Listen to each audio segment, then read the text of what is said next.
79T 2458 Learning Corp. Little Red Riding Hood. Take one.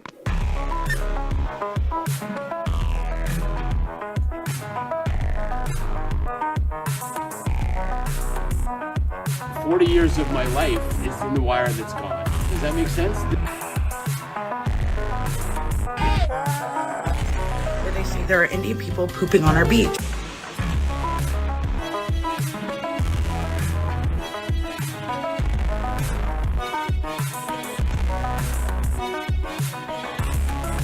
It's a spool of wire. 40 years of my life is in the wire that's gone.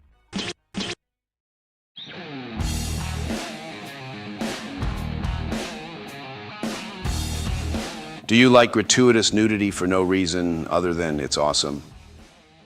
How about gratuitous nudity for no reason other than it's awesome? What about watching a movie with gratuitous nudity for no reason other than it's awesome? Where everyone is good at what they do, where skiing was the coolest thing in the world. I'm just gonna run upstairs and change. And the nerds got laid while the jocks didn't. Well, I have the movies for you. Stories, parties, beer perfectly told. In a world of optimism, which is sorely lacking, a man who is a local legend, a small-town hero looking to make his mark on the greatest hill on earth, Whistler, pre-Canadian progressivism, stars in a film of the greatest winter of your life. The hell is this mountain coming to? Half-naked girls walking around at 9:30 in the morning? Last year they were completely naked at 9. What the?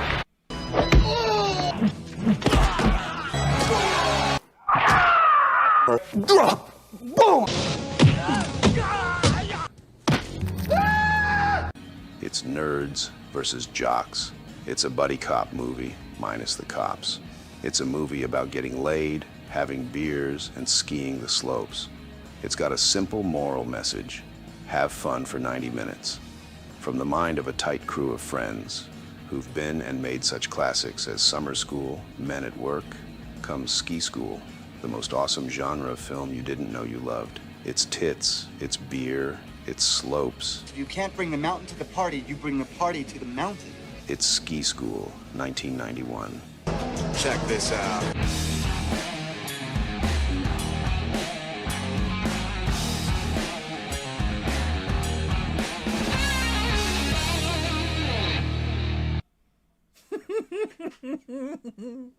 I was so worried. I got two trailers. I got the red band trailer and I got the normal trailer, and I forgot the naming convention, and I clicked. I'm like, oh, in the first 2 seconds, I'm going to know if this video is going to be nuked. All right. Yeah, no, it starts. It's that's on me. For some stupid reason, created the video and it switched to unlisted. So I had to switch it to listed like at 9 o'clock. So you guys have had zero look. And you know what? It's going to reflect in my stats. So that's fine. I will learn my lesson. Welcome to Red Morning.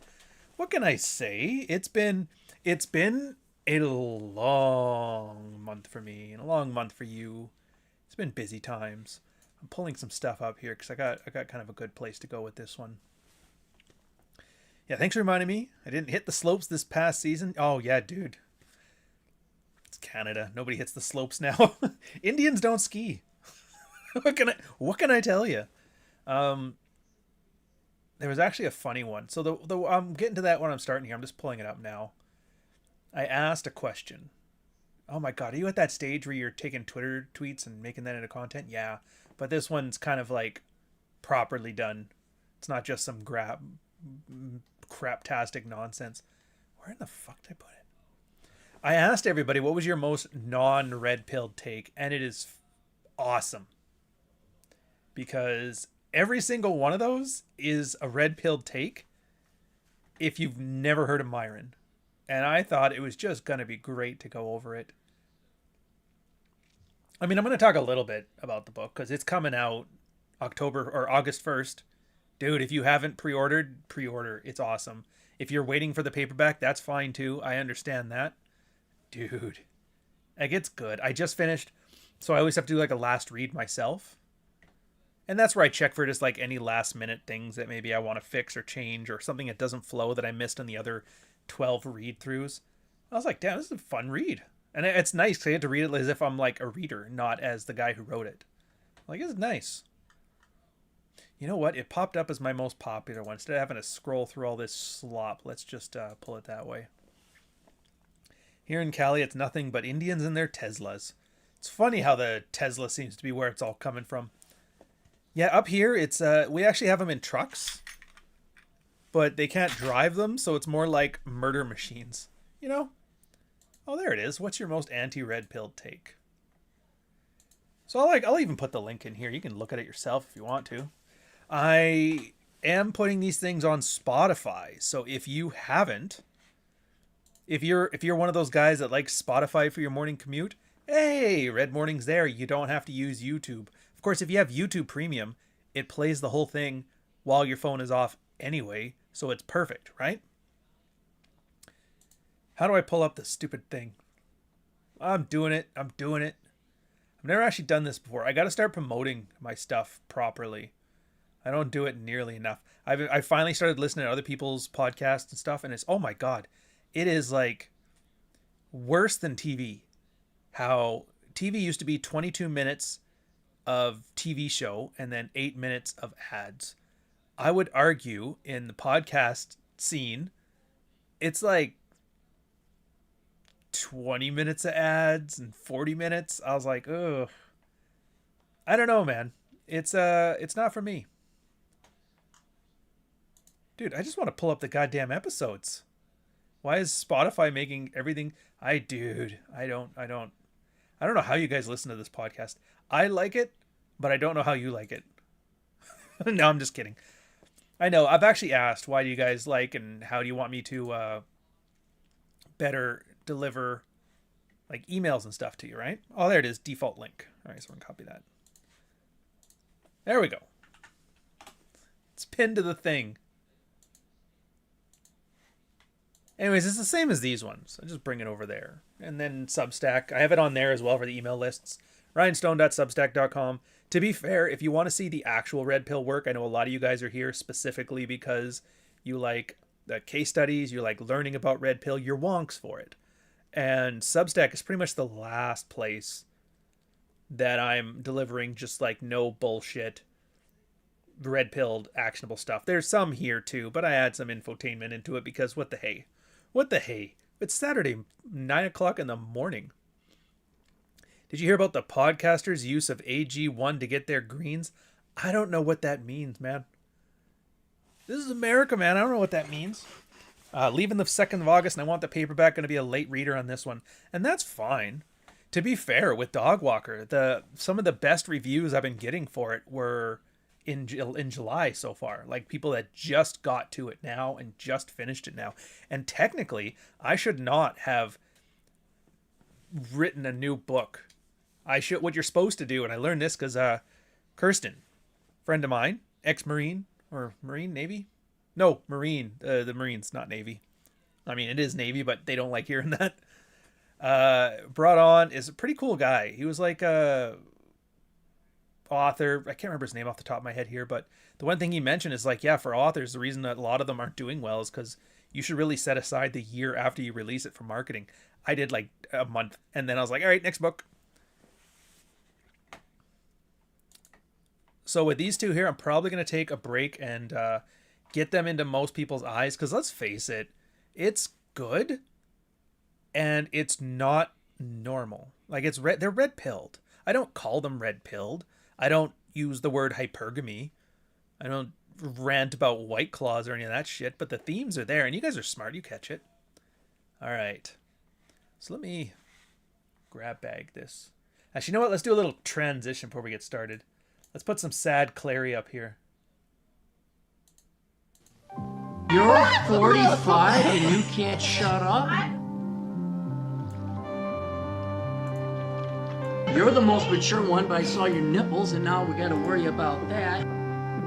You're a criminal justice major, right? You're gonna bail out all these girls' sons right this time. You actually have a job. Long ago, she was a stripper. Okay. She put herself through college, law school doing that, became a lawyer now. It's I'm gonna get in trouble on table. I wanna fucking hear why. by that time it's already tainted like this.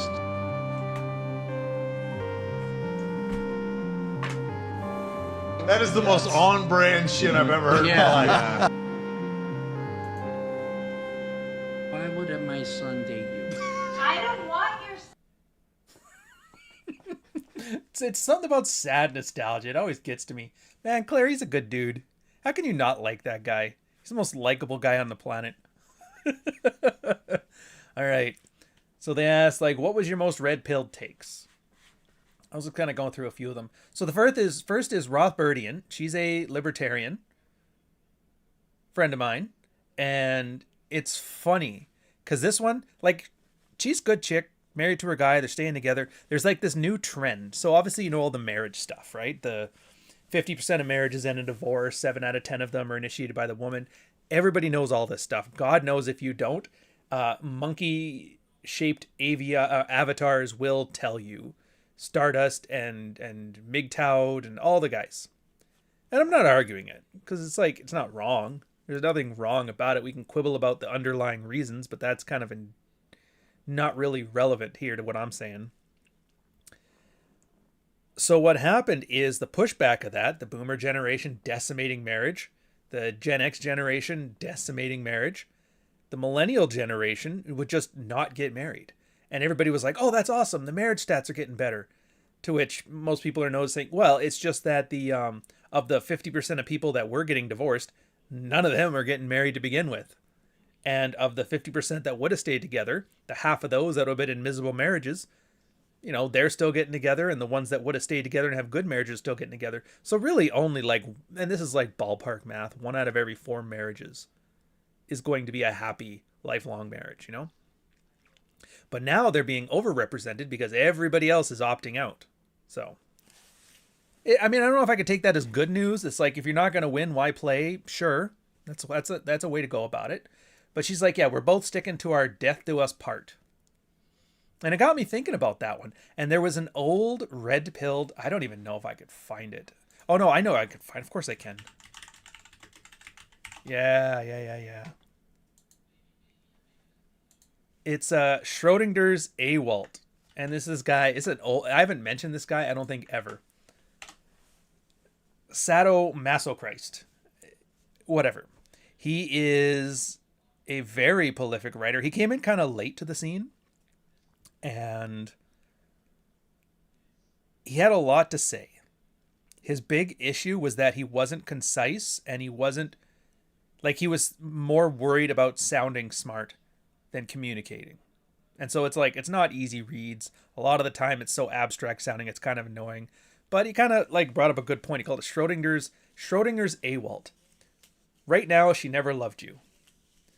And he's like, yeah, this whole like lifetime thing, it's just a waste of time because every girl that's divorced and hates her husband and men are all abusers or whatever, you put them in a situation where they're happy and they don't remember any of this stuff. So it's like literally like men ain't shit and men are shit and I love marriage and I'm with him forever and I never liked him to begin with.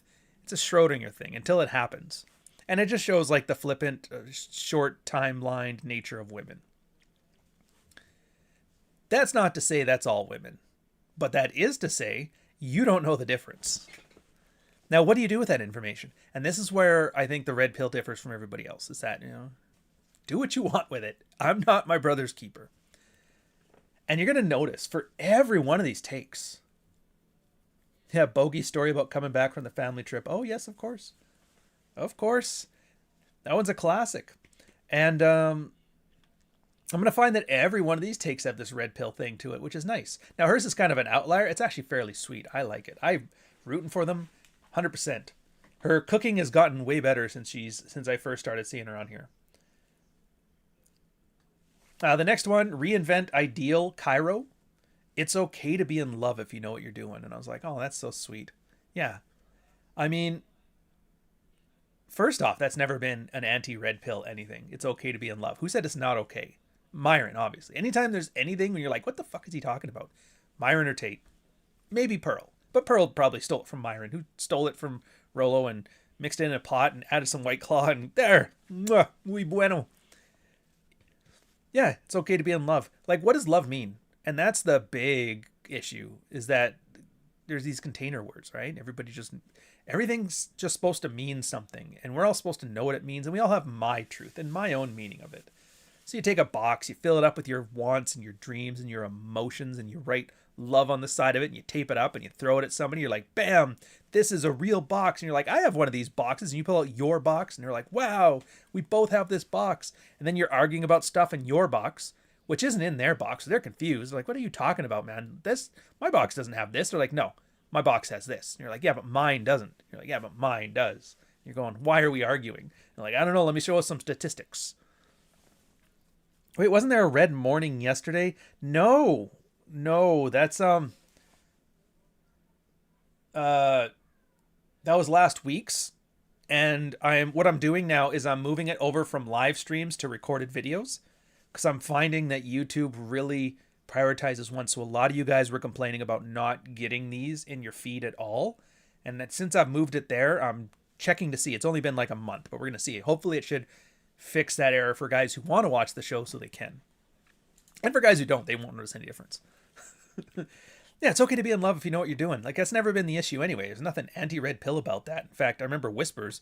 I'm not even going to pull it up because it's just obvious to me. Like, it's not that we're some anti-He-Man woman haters club. Guys absolutely love women. They worship women. It's in our DNA too.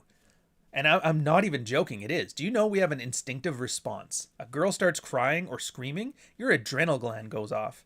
Your fight or flight instinct is built to respond to a female voice. And a dog yelping, and babies. But in this case, we're just worried about women because, dogs get a pass. Because, hey, we love dogs. Yeah. How are you going to tell me this guy just hates women? Bro, he's genetically conditioned. He is the Astartes, he's the Custodes, he's the Space Marine, he's the Ultramarine, he's the Chaos Knight. And the Emperor has tits. You know what I mean? So we know we're genetically predisposed for worship or deification or whatever you want to call it. But we're also predisposed to eat sugar all day. But we don't. We don't eat sugar all day. You know why? Because we don't want our teeth to rot out, and we don't want to get fat, and we don't want to get diabetes, and we don't want to die in our 40s. So that's all this is too. We understand our limitations. It's the emotional pillar of frame.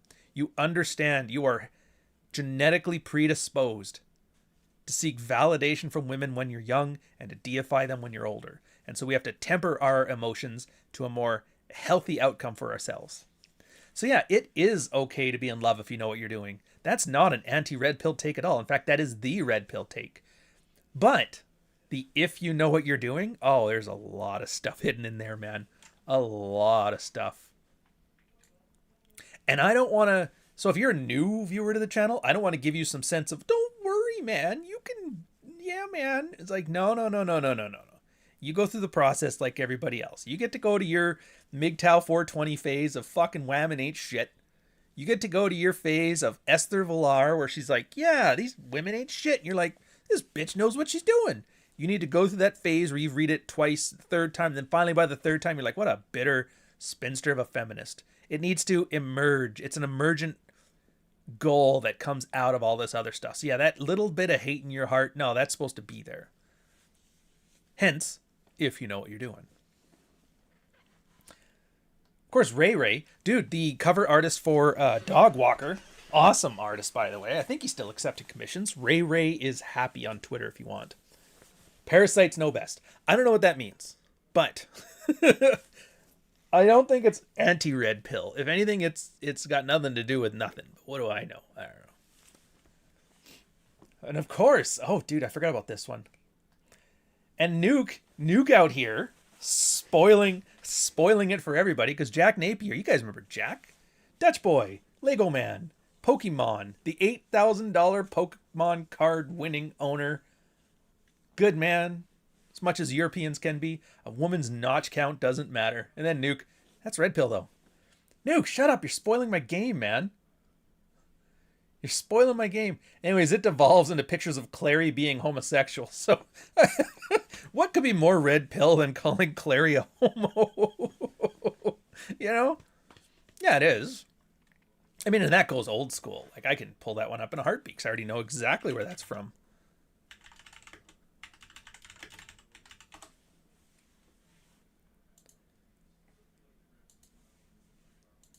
Yeah. Archwinger. Obsessing over a slutty past is an indirect pedestal. Assumes she's a slut, but don't obsess. Remember that one? Everybody remembers that one. And that's kind of one of those, don't be a Luddite. Don't be a sexual Luddite. The real red pill is the people who made fun of Clary along the way. Exactamundo, dude. Exactamundo. There's some 80s for you. Late 80s jargon. Exactamundo. Get those Zoomers on that language again. Get that lingo back. Dude, I would love it if like Ninja Turtles 90s and 80s lingo came back where everything is radical again. I don't know. I think it'd be hilarious in like a retro way. Look at that radical sweat. The Zoomers know what I'm talking about. And their dads. Yeah, and so it's like this idea of being hyper fixated on a notch count. And we get the reasons. That's the problem. With every unhealthy truth, there's plenty of justification for it. Plenty of justification. Oh, and if it's even true, even better. Oh, look at this stat I pulled up. If a girl's got a dick in her, she's 30% more chance of being the 70% chance of initiating 50% of divorces. You're like, holy fuck, dude. I don't have the autism to parse that. No, bud. When it comes to 3 dicks, it's it's a logarithmic function. If you look at that geometrically, it creates a more into. You're like, oh. And then they get into the fruit flies, and I'm just like, oh. I just want to put up. I shouldn't say that.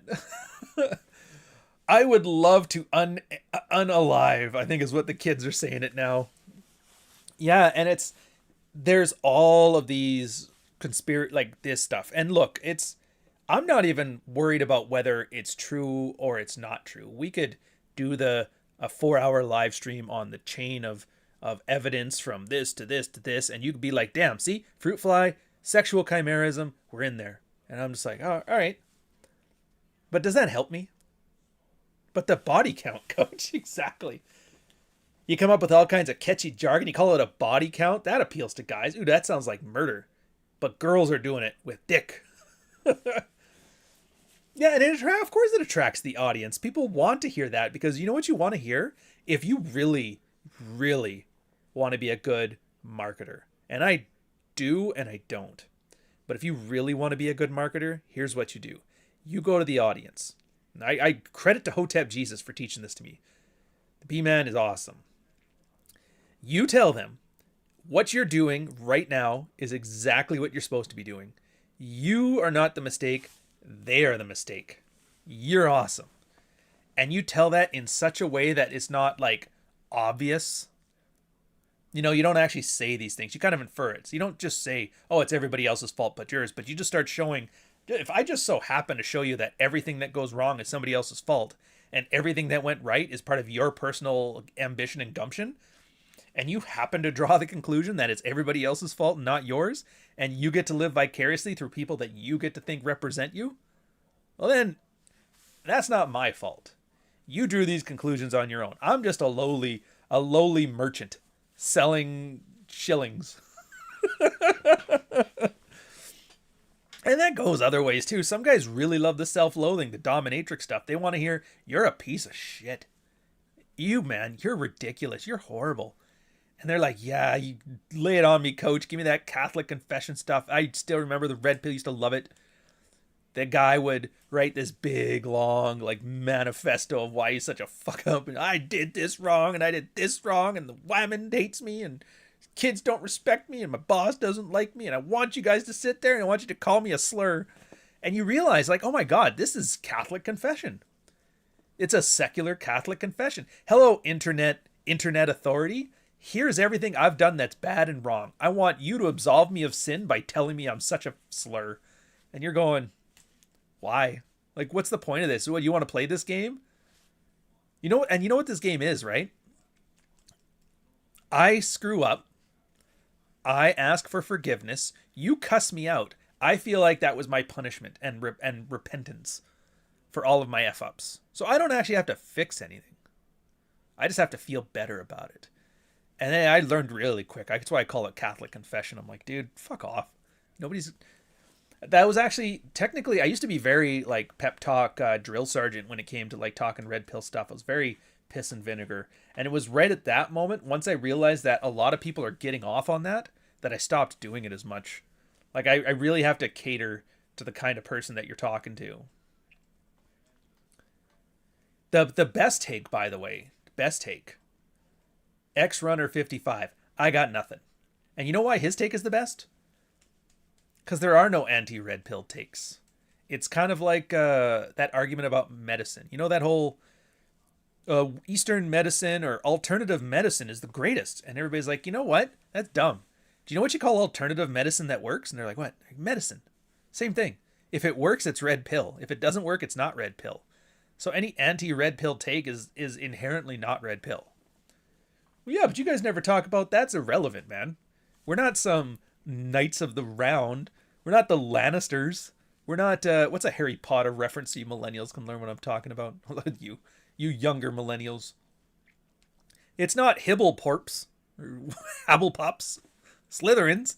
Yeah, you guys aren't Slytherins. You aren't the Marauders. Hey, aren't the Marauders, isn't that the Iliad? Or was that the Black Marauders? Damn, it's been too long. I have to read on that one again. So yeah. Null, 10 euro super chat. Bless me, Father, I have sinned. You, sir, you know exactly what you're doing. You know what you're doing. All right. I have your penitence right here. The penitent man shall pass. What are you going to pass? You're going to pass this. So the memes, they're very good. This is really, they've taken it. True Alpha. Named Ryan Stone. It says, ask Murphy about the article he wrote, cuckolding his wife. Clear up the cuck article. Clear up the cuck article. Why are you doing this to me? Why are you doing this to me? Why are you doing this to me? If I wasn't prepared to literally impoverish his entire bloodline. I am now concerned for my career. And I still recommend clear up the cuck article. You know what? Fuck you for bringing this up. Yeah. Fuck you. Heartfelt. I'm not going to have those guys back on my channel again. Absolutely not. Just use a little bit of fucking common sense. It is just... That's great. That's you should. Fuck you. Sorry, apologies. Just keep going, dude. One foot in front of the other. Before you know it, this will all be in the rearview mirror. Fuck you. Coach sounded like an unk over here. Oh, hush. Don't give me that Zoomer bullshit. Wait, is that Jack Murphy? What happened to his clothes? There you go. You do four Rollo Tomassis and call yourself whatever. Fucking guys. Oh yeah, the next one, Luffy Cohen, our resident prostitute aficionado, and this one actually kind of blew me away because like he talks about video games and he talks about hookers and he's angry at black women, which is fair because I think he's a black guy too, and I get it. Talking with women about your feelings is perfectly fine, and I was like, interesting take. Technically, it's not that it's red pilled or anti-red pilled. It's more that he doesn't understand what the purpose of it was. Hey, what's up, Bishop? It's good to see you, sir. Giraffe. You know what'll fuck up a lion? A giraffe. Yeah, it was talking about your feelings is perfectly fine. And again, it's one of those things where like the word fine, perfectly fine, hides a lot of stuff. Talking about your feelings, there's no good or bad about it. It's more so like, what is it you're trying to accomplish when you talk about your feelings to somebody else? And it's, in this sense, it is kind of an anti-red pill take, is that more often than not, when you're sharing your feelings with your woman, it's because you're looking for validation. I want you to validate my feelings. I want you to tell me everything's okay or something like that. And some girls have that super nurturing instinct and they love that shit. But most girls don't know how to respond. They're stunted. In the same way that guys are autistic about social signals, girls are very autistic about sympathy, you know? And they may know what to say, but you have to understand there's going to be Like, you are altering the dynamic. And that's how conversation works. When you're conversing with somebody other than just sharing of information, it's going to change the dynamic. And this is going to desexualize. I don't know to what extent. I don't know how much of it you have to do. That's dependent on the person. That's fine. But it will push you in that direction.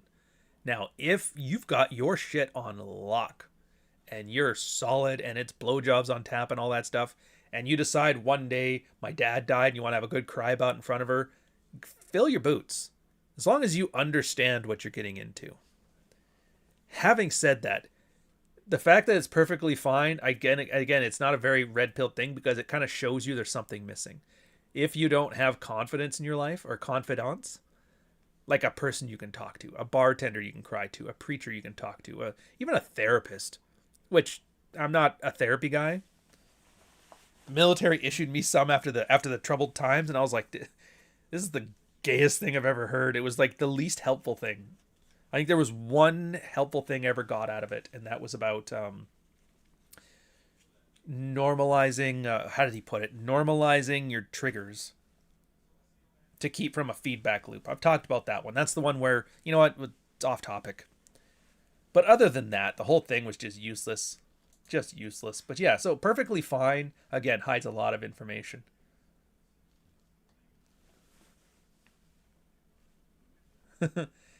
Oh, look at that. Cody found Chad's Substack. That's awesome, by the way. I know he hasn't had a lot of time to work on it because he's been busy as hell with work. But if you guys haven't, Chad has a great Substack. He's actually, it's on the HR side of corporate life. And he just notices so many guys are making very obvious mistakes, kind of screwing things up for themselves, unforced errors. And he just goes over that. It's like, hey, if you can avoid this, you're going to have a long, healthy career in whatever you're doing. And I was like, that's pretty good. Yeah, I don't think he needs it to be monetized at this point. But that's like most red pill guys. If they're around for long enough, you start to find out a lot of these guys are pretty good little earners. They're good little wives. Rob says with his next one, I like this too. The red pill won't save you from yourself. Which, it's not a red pill take, but it's an anti-Myron red pill take, you know? Red pill won't save you from yourself. He's not wrong. It was, you know, and this reminds me of, and this is what I love. All the anti-red pill takes are just red pill takes. Red pill takes, for those in the know. Carl, myself, and Rolo. When we were really first starting out, Carl and I instantly, we kind of both know, like, we learned pretty quickly who were good faith actors and who were not good faith actors. Like, I've been raised around a lot of bullshit in my life. Somebody actually told me about, like, because the Dog Walker. That book is, it's not a memoir. It's not a self-insert or anything like that. But a lot of the situations of things that actually happened in my life were the premises I used to develop the story. So, for example, in chapter 2, that scene where the guy is at the bush partying by a campfire, gets into a fight over somebody banging his girlfriend, gets hit across the head in the chainsaw bar. Those things happened. The idea was one guy's 16-year-old girlfriend was getting finger blasted on the lawn. He got jealous, hit the fight. Technically, like, there was about 3 different things there. I know at my grad party, when I first walked over, there was 2 teenagers having sex on the lawn as I drove up with a guy in his Jeep blasting on. That was one thing. The chainsaw bar also happened, different weekend. That was another thing. And so I had all these very interesting things that I've seen in my life. And so I kind of just put them together as a premise in order to drive the story forward and give a skeleton for the characters to develop on. My rule of thumb is if something's happening in the book that makes sense, it's probably fiction. If it seems weird and random, it probably happened. Where was I going with this? Oh yeah, the red pill won't save you from yourself. Oh, let me finish that part of the story. The reason that I was mentioning all that stuff is because the guy, I was reading a review for it. It's been some new reviews, really good reviews. I am actually humbled that you guys are getting so much enjoyment from it. I'm like, it's good. It's a labor of love. But he was like, yeah, it's crazy because you read this stuff and you see good, healthy male relationships. You see a guy learning to have a better relationship with women and to stop sabotaging his own love life and that as a character. And you realize in 2025, like this stuff was written, it's written for like the age of 2000s-ish. And you realize this stuff sounds like sexual assault today. And I'm like, holy crap. Like how crazy is that? Where this is like and for the things that actually happened in my life, they were very matter of fact. Like at most you get a chuckle from your boss. And they weren't the craziest things I knew about. I was very, I don't want to say timid, but I was mid. I had friends that were a lot crazier than me. I could have put some of their stuff in there and it would have been like, holy Jesus Christ. Oops. Yeah, so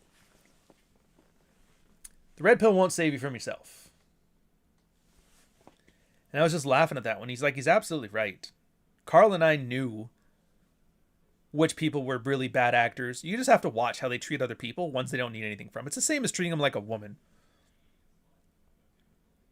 Yeah, first rule of saving yourself. Stop digging yourself that 90% of the way. Yeah. So we knew. I mean, Rolo's had, it seems, and I don't know for sure. I don't know his upbringing other than the stuff he's told me, but it seems that he has had a much better upbringing than guys like Carl or guys like me. And he had a better circle of trust. He had a better network of people around him, better friends, better family. I'm like, that's all great. We didn't get any of that, so we got to be intimately knowledgeable about pieces of shit. You eat pieces of shit for breakfast? I used to. Carl's off doing his own thing again. Wait a minute.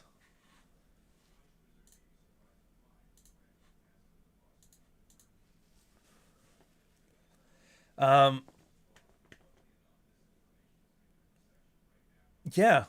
And so he had to learn, like, oh, it's very easy to be red-pilled to women, but it's not easy to be red-pilled to men. And it's true. Most men are destined for failure. And I am not a believer in genetic predeterminism or race realism. You know that one? And I'm not talking about IQ realism. I'm talking about race realism. Phrenology, all that kind of stuff. I am not in that sphere. But, the but to end all buts. Spending time in this space and seeing men almost hell-bent on fitting into their sexual caste. I can't think of a better way to word it. If there was a convincing argument, that would be it. That would be it.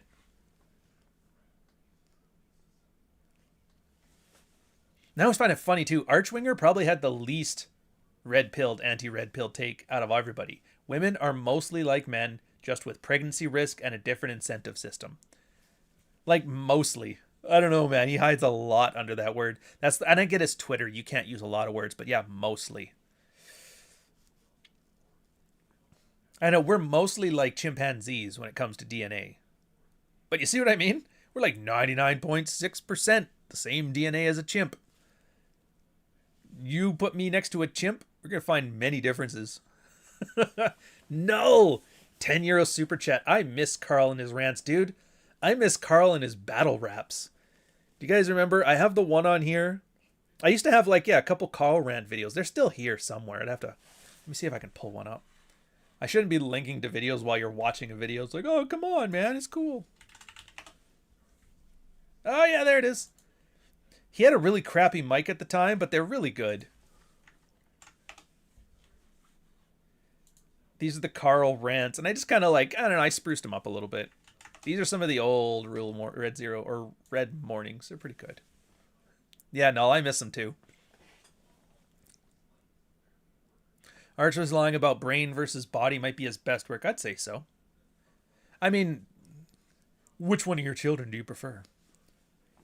Yeah, pregnancy risk, different incentive system. I think it hides a lot, but you know what? It's like, whatever. Dante doesn't say anything. He's just like, oh, I got plenty. You're like, all right, fair enough. Then Dame. The other black dude in the space, Dame Digital. Female friends are awesome and come in handy. By the way, I will have to point out that of the two brothers in this whole comment chain so far, they're the two that had the most emotive anti-red-pilled opinions. I think, as much as everybody likes to think of black dudes as like, crazy and angry and violent and all that stuff and hyper masculine. They seem to be the sweetest sweethearts out of the space. Just saying. Donovan Sharp yells because he cares. He's not wrong, though. Female friends are awesome, and they do come in handy. He's talking about pivots right there, where nothing is better for pre-selection than if you have a bunch of girls with you at an event. Are you dating any of these girls? I don't think so. Oh, wow. Fuck. They all like him. I must like him, too. Yeah, they are awesome. A lot of it, too, and this is just a general human thing, is you understand the envelope when it comes to your friends, your peers, your family, and all that stuff. My family has like 5 type A personalities. It is the most argument. Like, here's an example of what I mean. Every Christmas, we used to sit in a circle and take turns roasting each individual member of the family, and to the point of fist fights, because we knew all the red buttons. You used to be a fat kid, you fat fuck. Fuck you. You know, stuff like that. Oh my God, it was just vicious. And then when we'd finish, we'd go have dinner and get drunk and have fun. We knew not to get too nosy. We knew not to start telling everybody else what to do. Everybody just kind of did their own thing in the same room. And while there is a decibel curse that comes with all those type A personalities, it was much better. Meanwhile, one of my best friends, a very kind, polite person, had a very kind, polite family. Everybody was nice.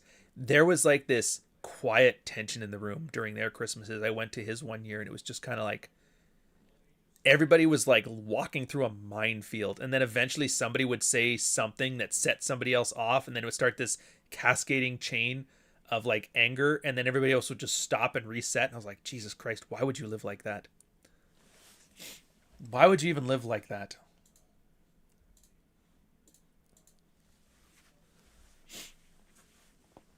Yeah, female friends can come in handy if you have the power of saying no so you don't become an orber. That's basically it. But that's like any friend. You have some pothead friend who just like wants to borrow money and shit.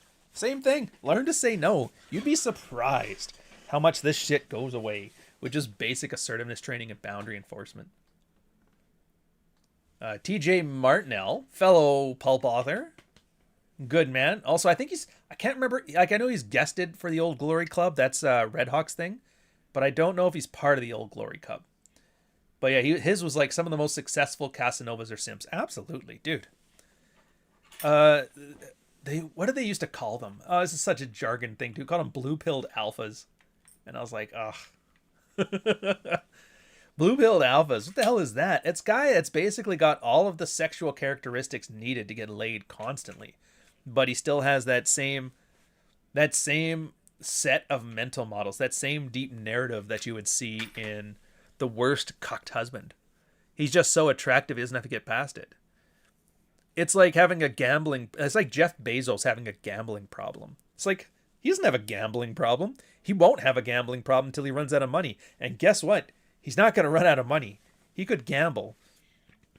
Like, what was some comedian was saying this. He goes, how rich a billionaire is. He's like, Bill Gates. Or no, if, was it Moses? Yeah, if Moses had $2 billion and spent $1,000 every day, he would still have a couple $100 million today. And I was like, oh, that's pretty good. It kind of gets the point across. Sometimes you're just able to power through your weaknesses because your strengths are just that so far. And yeah, the most successful Casanovas absolutely are simps. It's not because of them being simps. It's in spite of it. And it really is a case of those talent is really in tiers, like logarithmic, exponential tiers. It's kind of one of those. Basketball was the other reference that was pretty good. This one, somebody was saying he was in the NBA and he was playing against LeBron. And then he was, for like a charity thing, he was doing a pickup game against some college kids or something like that. And he goes, and he was just dunking on the kids. They didn't, or the pickup game or whatever. And they were like, no chance. Like, dude, I can't beat LeBron. He goes, I want you to think about, or not LeBron, but some other guy. And he was like, I want you to think about this. The skill difference between you and me is huge.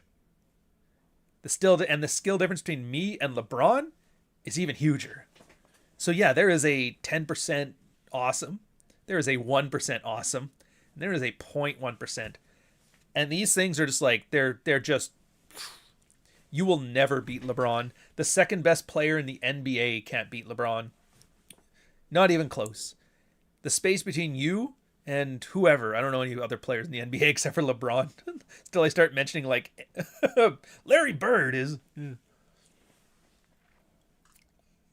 And of course, Mish with his, you're not supposed to linger around the content too much and enjoy the simple things in life before you end up at jail and banging trannies. He's not even doing an anti-red pill take. He's just chucking shit at Tate and a lot of the guys that stick around here for too long, which fair enough. Patrick Ewing, sure, we'll go with him. Why not?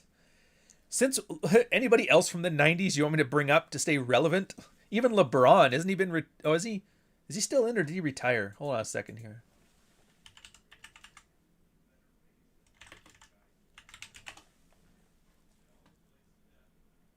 No, he's still playing. So you see this goofy shit here. What's the point of trying if you're hopelessly outmatched? Dude, why would you play basketball if you can't beat LeBron? Maybe you like playing basketball. Maybe you're pretty good at basketball in your city. Maybe you're good on the college team. Who cares? MJ versus LeBron. Honestly, you want to do that thing, then you would have like the Magic, MJ, Larry Bird, LeBron, and Kobe. Put them on a court and see what happens. Yeah, you did miss the point. It's that, and I get this. I think Rolo talks about it too. Is the global sexualized marketplace, and the girls are being flown to Dubai and blah blah blah. It's like, dude, there's 8 billion people. Do you think there's one singular sexual marketplace? Do you think there's one alpha male at the top of the 8 billion person hierarchy? Fucking 4 billion women? No. There is hundreds, thousands, millions of little hierarchies spread everywhere. We are not a singular hierarchy as a species. We are a matrix. What is a matrix? Is a big web, a network of all of them. And you join multiple networks. And each network has its own Pareto principle. And everyone has its own level of talent and quality and tits and dicks and all that stuff, right? You can create your own niche, or you can dominate some other niche. And dominate isn't even the right word. I can't think of a lesser word for it, but it's small d dominate.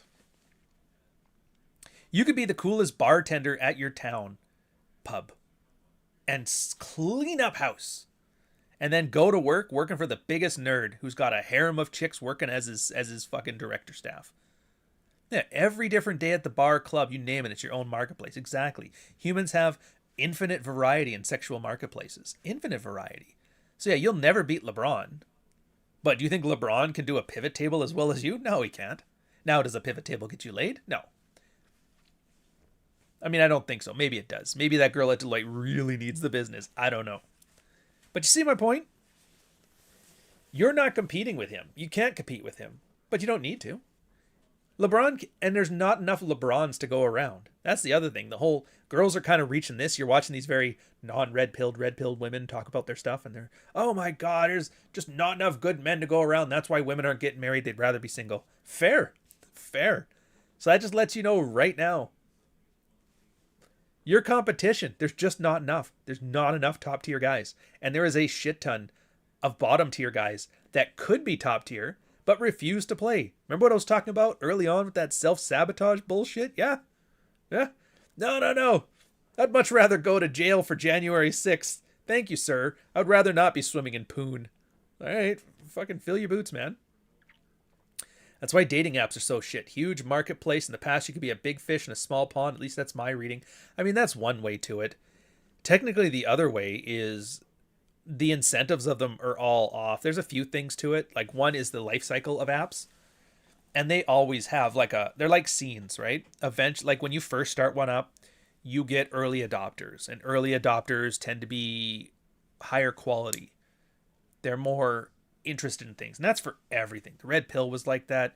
Arcade Fire, remember that? All the hipsters were always about, I loved Arcade Fire before they came mainstream. So yeah, everybody did. Everybody loved Van Halen before he got mainstream. Everybody loves everything before it gets mainstream. The super fans are always the first ones there, and it goes for dating apps as well. The good people that are down to fuck are there, and then word eventually gets around to mid-tier people that aren't good at fucking and don't want to fuck and just want validation shit, and they all start coming in. And now all this guy's like, dude, there used to be top tier pussy here, and now it's just random people. So they fuck off. And now all the mid-tier people are there, and the mid-tier people are bobbleheading around until you're at the point where you got some fat poly chick, and that's all that's left. If you go on, like, I don't even know if it's open now, like Plenty of Fish. Is it still on? Go do a search. Searching for woman with pulse. See what pops up. There used to be hot chicks there offering blowjobs on Plenty of Fish. It was a long time ago, but it did happen. Yeah, and that's the thing, because the internet is so easy to access, you don't even get to find out where people went after Tinder, after Bumble, after Hinge. There's tons of apps now. It's completely balkanized. Part of the gatekeeping mechanism people learned about is obscurity. Don't tell them. Don't tell them about your niche. That's how you keep this place gatekept. It is so funny because, like, we're not good at gatekeeping Warhammer or Dungeons and Dragons or Lord of the Rings or Star Wars or any of that shit. The one place we seem to be effective at it is the things that matter. Fucking. I need my fucking to be not invaded by Southeast Asian immigrants. I didn't say it. University of Toronto had a PhD thesis that said it. It's not me. It's science. I can't argue. You know? You rock some amazing shirts, man. Glad to see you in good health. Well, thank you very much, sir. It's been a while. It's been a wild couple years, but it's good. Got a Reddit scheme going to meet local women. Yeah, and it's one of those things too now where it's like every app is a dating app if you try hard enough. I never thought about it on Twitter, but now that I'm seeing a couple people that I know that have been dating and fucking other brands, and I was like, dude, like, I'm not going to name names, but there is, like, 20 to 100,000 subscriber accounts, and female 10 to 20,000 subscriber women fucking. And I was like, holy shit. Like, yeah, you put in a good word for me. Or like, hey, do you know this person? Do you trust this person? Do you know sure it's a girl? And you're like, yeah, everything's fine. And they tell you about it. You're like, holy shit. And you realize, yeah, it's like a lot of the women are just here to find a man. It's an MRS degree. Branding is their MRS degree. So, anyways, Null again. 10 euro super chat. You have to be an alpha and a sociopath. That is the way to go. My boss is one. His boss is one also. They are the most insecure people that I know. Yeah, on that. I think people hear stuff like Dark Triad and they think it sounds like a self-fan, like, oh, it's a fantasy Dark Triad, like Templar or whatever the fuck. Fuck you. No, it's just it's narcissism, Machiavellianism, psychopathy. Technically, you can't train and treat psychopathy. You have to have, like, brain damage for that or be diddled as a kid. I don't know about you. How bad do you want to be alpha? Are you willing to be alpha enough that Uncle Touchy has a go at you? And you're like, no. But yeah, the big thing about narcissism is the constant need to validate the identity that they pick for themselves. I am the fucking whatever. I'm the king of whatever. I'm the president of the manosphere. I'm the best corporate guy ever. I'm a venture capitalist, motherfucker. Yeah, of course they're insecure about that. They need constant validation for that. Hell, Elon Musk shows he's got enough of that Dark Triad, because what's the thing that set him off? I am the smartest man on the planet. I'm going to bring us to space. And then Trump's like, yeah, thanks for this $7 billion bargaining chip I have. Now I'm going to get all this money sent towards ICE. And he's like, you motherfucker, I wasted years on you. He's like, fucking relax. I'll kill you. And then he realizes, like, oh, walking that back. I didn't actually mean that. Trump's a pretty good guy. Good call, man. Good call. It's called the Gulf of America. Rob says Facebook has a dating option that's free. Facebook used to be the dating app. I remember when Facebook was. Dude, a poke was the most magical thing. I don't even know if they do it anymore. I haven't been on Facebook in years. I even used to have like an annual Facebook login where I'd log in once a year to see what's up. And I'm like, oh, last year somebody said happy birthday. That's nice. But now I forgot my password or it expired or something. And they're like, yeah, just give me your driver's license and your passport and we'll read. I'm like, fuck you, I'm not. So Facebook can eat a dick. I'm not going to give you my passport so you can let me log in and hear fucking ex-girlfriends in their however old they are now bitching about something. No. We're not going there. You're getting a slur. Then the next one's this guy, Griff Ferguson. Both men and women select, not just women. This used to be balanced and allowed for any reasonably adjusted person to pair bond and reproduce. The red pill is useful for short-term mating strategy for men as it adapted to what women want at present, not what they have historically been. When looking for long-term relationships, women will default to their factory settings and thousands of years of culture selected for. This is like the Technically, he's not saying what he's think he's saying. And there's nothing not anti-red pilled about that at all. The red pill is useful for short-term mating strategy. I mean, it's not useful for anything. It's useful for anything. It's more of a system. It's like the scientific method. Science is true. It's like, no, it's a method. It's useful for short-term mating strategy if you're looking for a short-term mating strategy. If you're looking for a relationship, it's got tools for relationship stuff. If you're looking to handle a divorce, it's got tools for that. It's not anything, and it's everything. It's just male sexual strategy, positive male identity. If you feel like a piece of shit and you can't get laid, or you can't get laid with this woman, or you can't keep this woman around long enough to get laid, or she's leaving you to go get laid with somebody else, male sexual strategy. If you feel like a piece of shit, positive identity. Anything outside of that is just irrelevant. The long-term chimeraism and, oh, if we just get back to farming, sustenance farming, those bitches will learn. It's like, all right, I don't see you picking up a rake or a hoe, let alone fixing a tractor. Fuck that. Women will default to their factory settings. There's no factory settings either. I guess this is technically an anti-red pill take. It's just technically wrong. There's no factory settings. We have genetic predispositions to like certain things, and we have social predispositions to like certain things. There's sometimes overlap, but there's sometimes not. The social ones, yeah, the provider stuff, that's absolutely social because nobody wants to starve. Women can't farm, but women don't like to starve. So women try to find guys that are good at farming. It's not controversial. That's a very social one. Because like nuts and berries hunting ones, they didn't have to worry about that. But you know what they did have to worry about? Fucking bears and tigers. And the ones that were genetically predisposed to like muscular dudes with, you know, chiseled jaws and all that shit, they tended to survive. And the ones that like, I like my man to be fat and useless, I think that's sexy, those ones died off by bear attacks. And so you do that over a couple 100,000 generations, you get, dude, chicks like guys who can fight bears. Oh, factory settings, that is true. And yes, if you remove everything from modern society, they might go back to finding the best guy at fighting bears. Possible. But that doesn't really say anything. If you bring women into space, they'll fall in love with the first guy who owns a spaceship. Thanks, coach. Thanks, coach. Sustainment farmer or the bear sweetheart. I like that.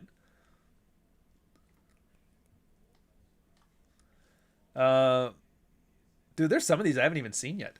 The Task Surfer. The Theta Surfer. I get it now. RP is like a Zen movement. It's good to learn and contemplate, but the pressure you apply to the external world pales in comparison to the importance of an internal pressure applied to yourself. In other words, do your own thing with a little bit of awareness and you'll come out ahead.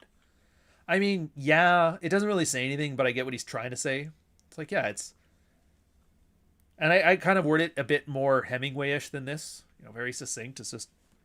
For a lot of the things on here, it's... You put it on the back burner. You don't make it the MO. You don't make it the hyper-focused fixation on what you're acting on. It's like the 48 laws of power. You're not supposed to memorize and know and apply the 48 laws to every decision you have to make. You just have them in the back of your head, and you're doing stuff in your life. And then if you run into a situation, your brain's like, hey, it's kind of like a rule 1 thing. Maybe don't tell your boss he's wrong in front of everybody. You're like, oh, yeah, fair enough. Of course, the Green did a great job in which every law has a counter law, so he covers both. He talks out of both sides of his mouth, so he's like, oh, maybe this time you should be talking to it. But that's kind of the brilliance of it. In his way, he tells you he's giving you a list of the 48 things you need to master the Machiavellian thing and rule the world. Oh, and by the way, here's 48 reasons that those things in their opposite might be even better. So what does that mean? Well, I can do A or B. So what do? Well, you have to think. And that's the brilliance of it. It gets you to think. What should I do here? You start taking deliberate action. I mean, ideally. Most guys don't. They just put it on their bookshelves like, don't fuck with me. I'm Machiavellian, motherfucker. You're like, Jesus Christ. You'd have been better off with that big red ball or Horton Hears a Who, you dumbass. At least then I wouldn't know you're trying to be tarded. But you know what I mean? You're supposed to think. Do I do A or do I do B? Well, what do you want to do? I want to do this. Well, which gets you there closer? A does. Well, the decision's been made then, hasn't it? I guess it has. So in that sense, it's kind of Zen, but it's more of a self-awareness thing, because most guys hear Zen and they think just stop thinking. It's like, no, you got to think a lot, but you can't be autistic about it. What's the next one? Weapons of mass distraction. The world has problems that require masculine solutions. Therefore, when men are not around, it is a natural progression that women become more masculine or perish. I don't know if that's anti-red pill. I've never heard any red pill guys saying that's not the case or that it is the case. He's kind of just having his own, he's in his own world right now, and I don't know where that is, which I guess makes it anti-red pill because it's like his thing, but whatever. Major X, though, brings fire. Holy Jesus Christ. Her past doesn't matter and totally fine to marry a single mom. Holy shit. Totally fine. I can't help but think that's a motivated rationale. I think it's a motivated rationale. Her past doesn't matter. I mean, again, I just go back to the Archringer one, right? Assume she has a slutty past, but don't obsess. But yeah, the past does matter. The best indication of future behavior is past behavior. So if you found this chick and, oh, it's great, she cheated on her husband to be with me, it's more than likely at some point she will cheat on you in your marriage. And I think statistically that I shouldn't even have to mention statistically. Everybody should kind of understand. Yeah, if she did it before, what's stopping her from doing it again? It's the Pandora's box of relationships. If you did it once, you'll do it again. It's one of those things. I'm like a loyal pup. I've never cheated on any girl I've been with. And it's not because I'm some moral whatever. It's mostly because I'm lazy. It's like, dude, this, like, chasing skirts all day, it is a job. It requires investment. It requires money. It requires time. And if I don't have to spend the time and money on that, I won't. But if a relationship wasn't working out of me, I would just check out. Like, I'd just go my own way. It's like, even my girl, she's like, "You gonna leave me for another woman?" And I'm like, "No, I'm gonna leave you for nobody. I'm gonna leave you for peace. If I leave you." Well, when is that? I'm like, I look at my watch. I'm like, oh, 10 minutes if you keep this shit up. Yeah. Her past doesn't matter, and it's totally fine to marry a single mom. I mean, it's one of those 48 laws of power situations. Totally fine. Totally fine in all situations? In all situations? I don't think so. Let's say, I mean, we could come up with examples. Yeah, let's say you're a guy who's not very attractive, but you got a good job and you got a sweetheart. And they got this stunning hot, like Love is Blind had that one, the single mom on there, but she was probably the best looker out of the bunch. And she's like, "I would just love a man like you." And I'm like, of course you would. Because he's the one you can get, and you're not stupid. And he knows this is the best I can get. And I could throw a baby into her because I know she'll put out. She's got an example of that. Is it okay for him to marry a single mom? It's on him. What does he want?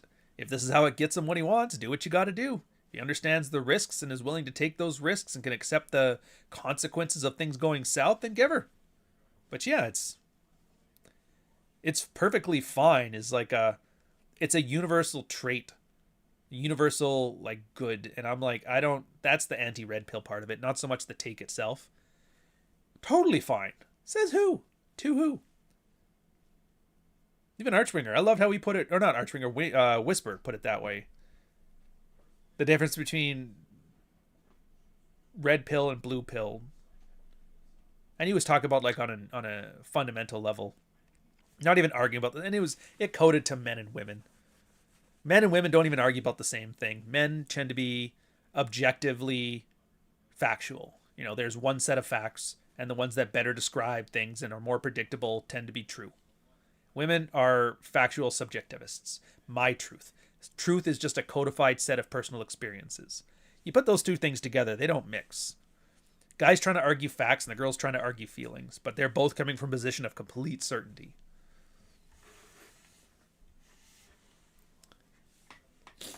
Then Tristan Pinnock.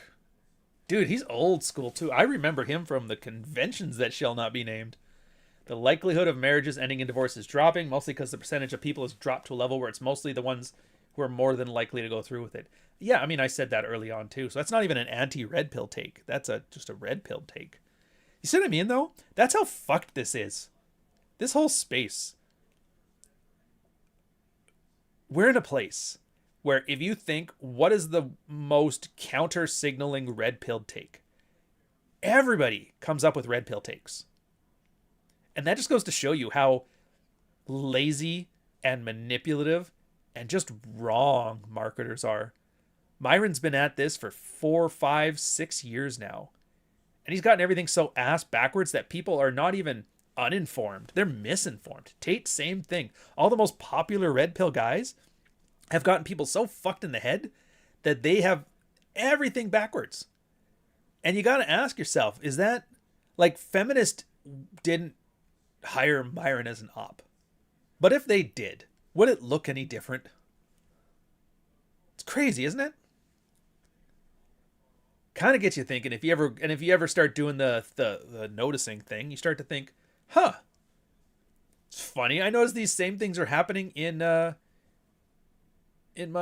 elections. People just believe in the exact opposite. Diversity is our strength. Meanwhile, we become super weak. Shit like that. You can go down that route if you want. I'm not doing it here. I've already done it. But I'm not going to be like that. Hey, do you guys know? I'm not going to be that guy. I don't like that guy. I think that guy's crazy and retarded.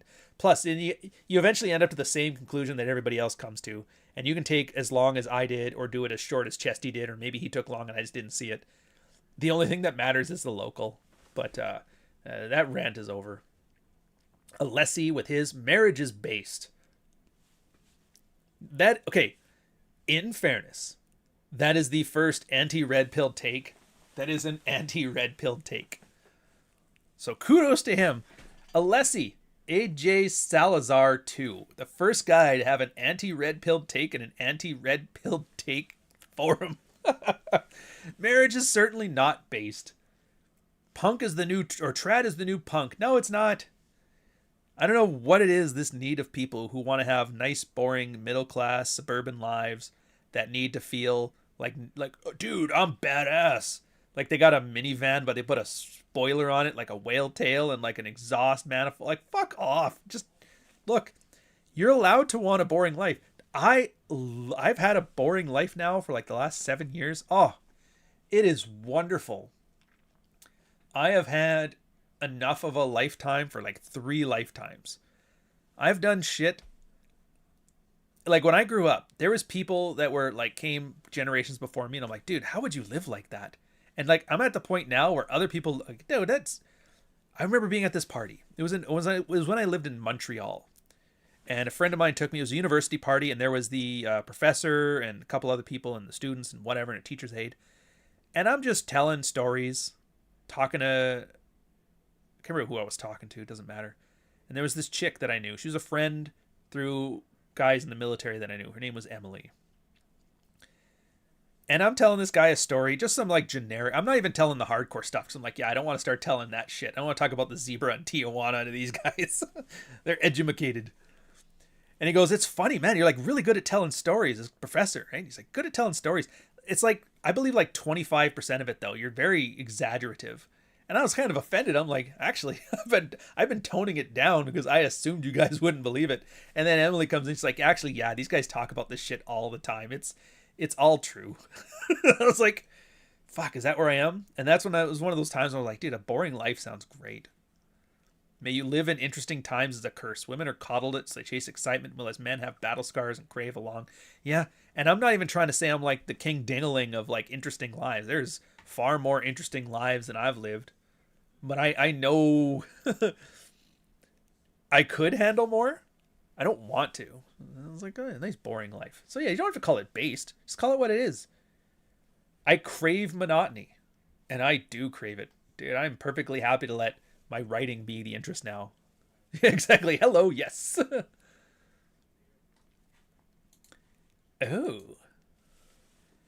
Oh. So this other guy, patriarchally. I can't tell if this is a real take or if it's a thinly veiled marketing ploy for his Substack. Which, I'm not against it, as long as it's not shit. Zen in the Art of Frame Control. So his anti-red pill take is an overwhelming majority of people have absolutely no fucking idea what the word praxiology means or how it relates to the red pill. Also, the power of Jung, Zen, and BDSM are wildly underappreciated when it comes to frame. Young, hey? Carl Jung.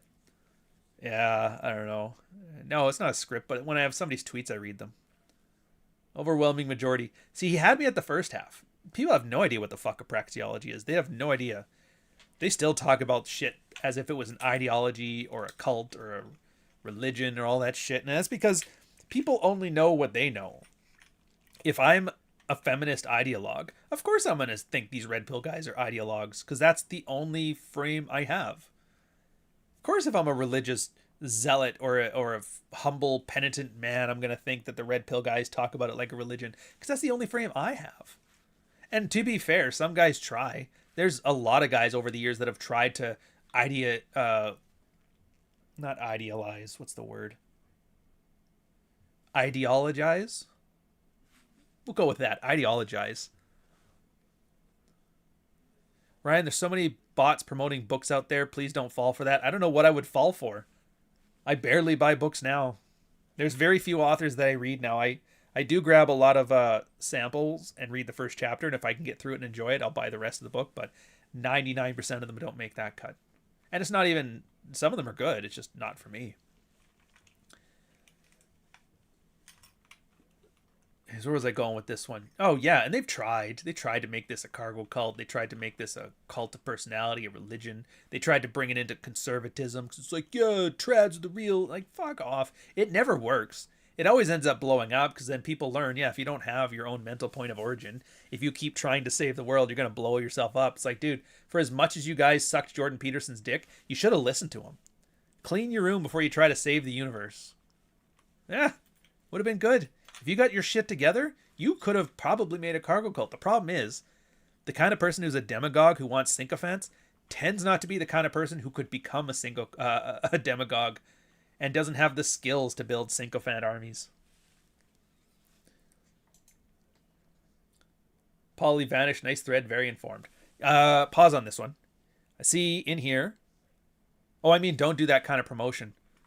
Oh, to use bots? Dude, I'm not giving a bot for it. I know that's not how promotion works, but is Softbone the new book? I'm a little out of the loop. Lost in the Wild. Yes, it is. I have done a writing faux pas. Is they say you're supposed to market your book for a year after you've released it. I went straight to a new book. So February 15th, put out The Dog Walker. Instantly started working on the Softbone.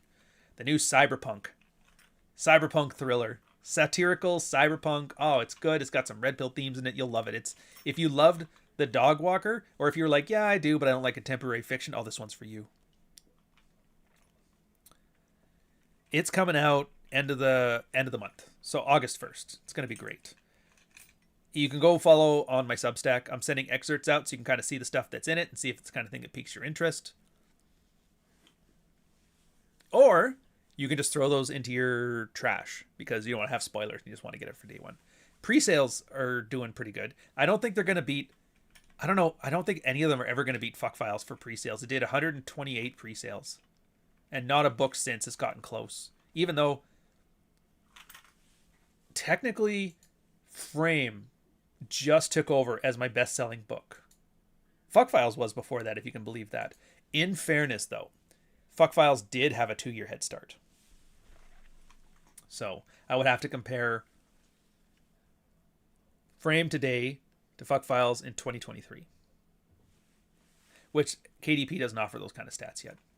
So yeah, that's awesome. I'm starting Dog Walker very soon. I'll put Softbone on the list. Oh yeah, like I said, you'll like it too. And it's set up like if I wanted to, I can definitely make this a series. So if it's the kind of thing that people really like, I can do more.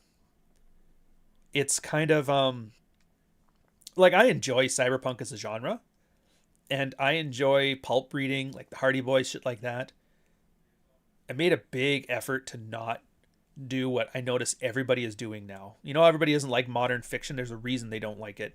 It's because somebody will say, oh, dude, I love cyberpunk.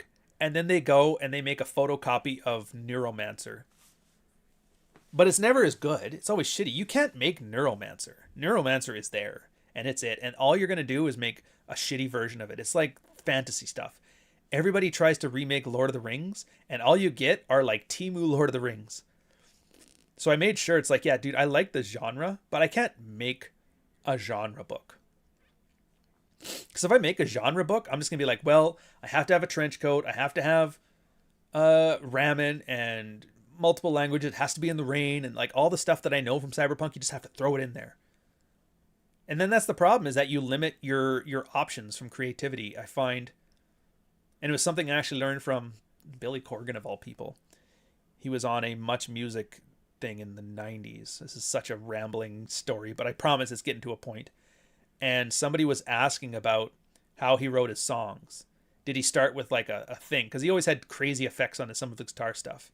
And Billy's just like, no, man, I get the chord progressions the way I want it, that, and then that, and then that. And then once it's done, I'll sometimes fiddle around to see if like an effect would make it sound different or better or catch the vibe I'm trying to do. And the guy's like, oh, well, I like starting with a certain sound. He goes, yeah, the problem with that is it limits you. And then the Rick the Temp cut him off. Canadians remember that. Rick the Temp. I remember that. He was a temp for like 8 years. And he's like, and I go, thanks for Guitar Weekly. And they moved on. But that got me thinking. It's like exactly like this. If you start trying to write a cyberpunk book thinking, I'm going to make up Neuromancer. I'm going to make a better Neuromancer. If you're going to do fantasy, like I'm going to do Lord of the Rings. You're just going to make a shitty version of that and you limit yourself. So make a story first. And then add the setting to it. Which I liked. Yeah, so many technological advances in the future, but nobody figured out how to weather control and stop the fucking rain. Yeah, I really think Frame is your magnum opus. Takes me back to the old Red Pill, Married Red Pill subreddit. I mean, you're not wrong when it comes to, like, when I look. I mean, I have the stats right here. It is very clear that Frame is my magnum opus. I'm not angry about that. I'm not happy about it either. It's just, it is what it is. I'm actually glad.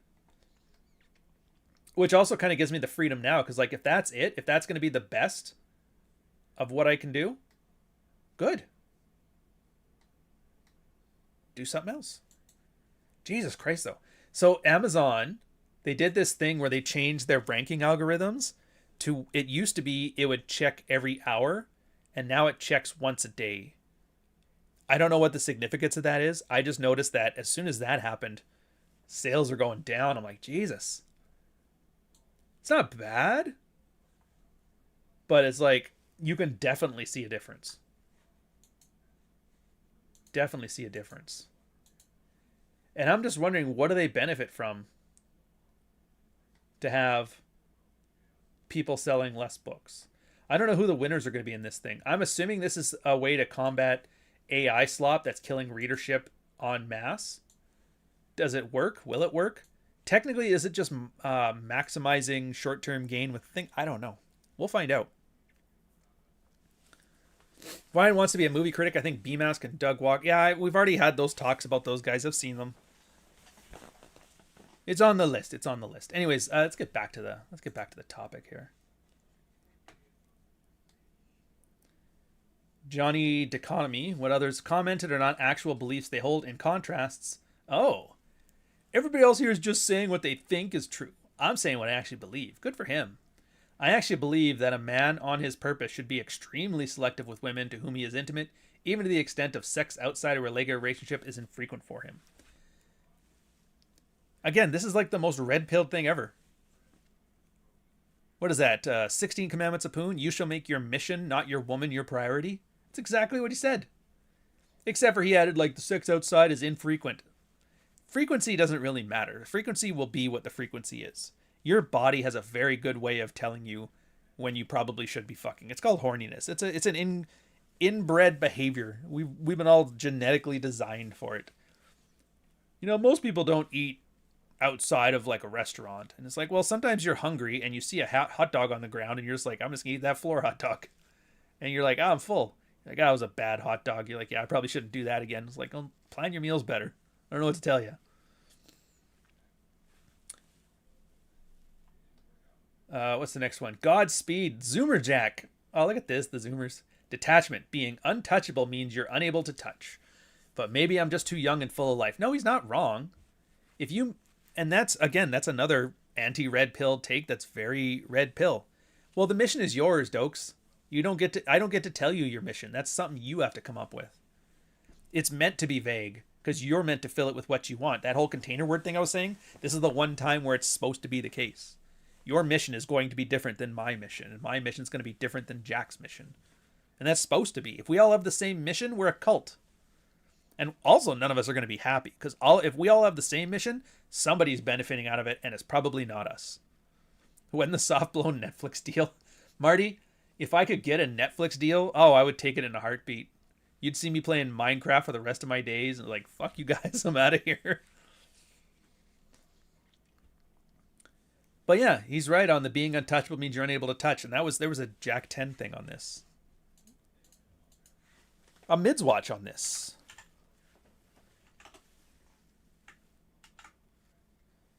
I'm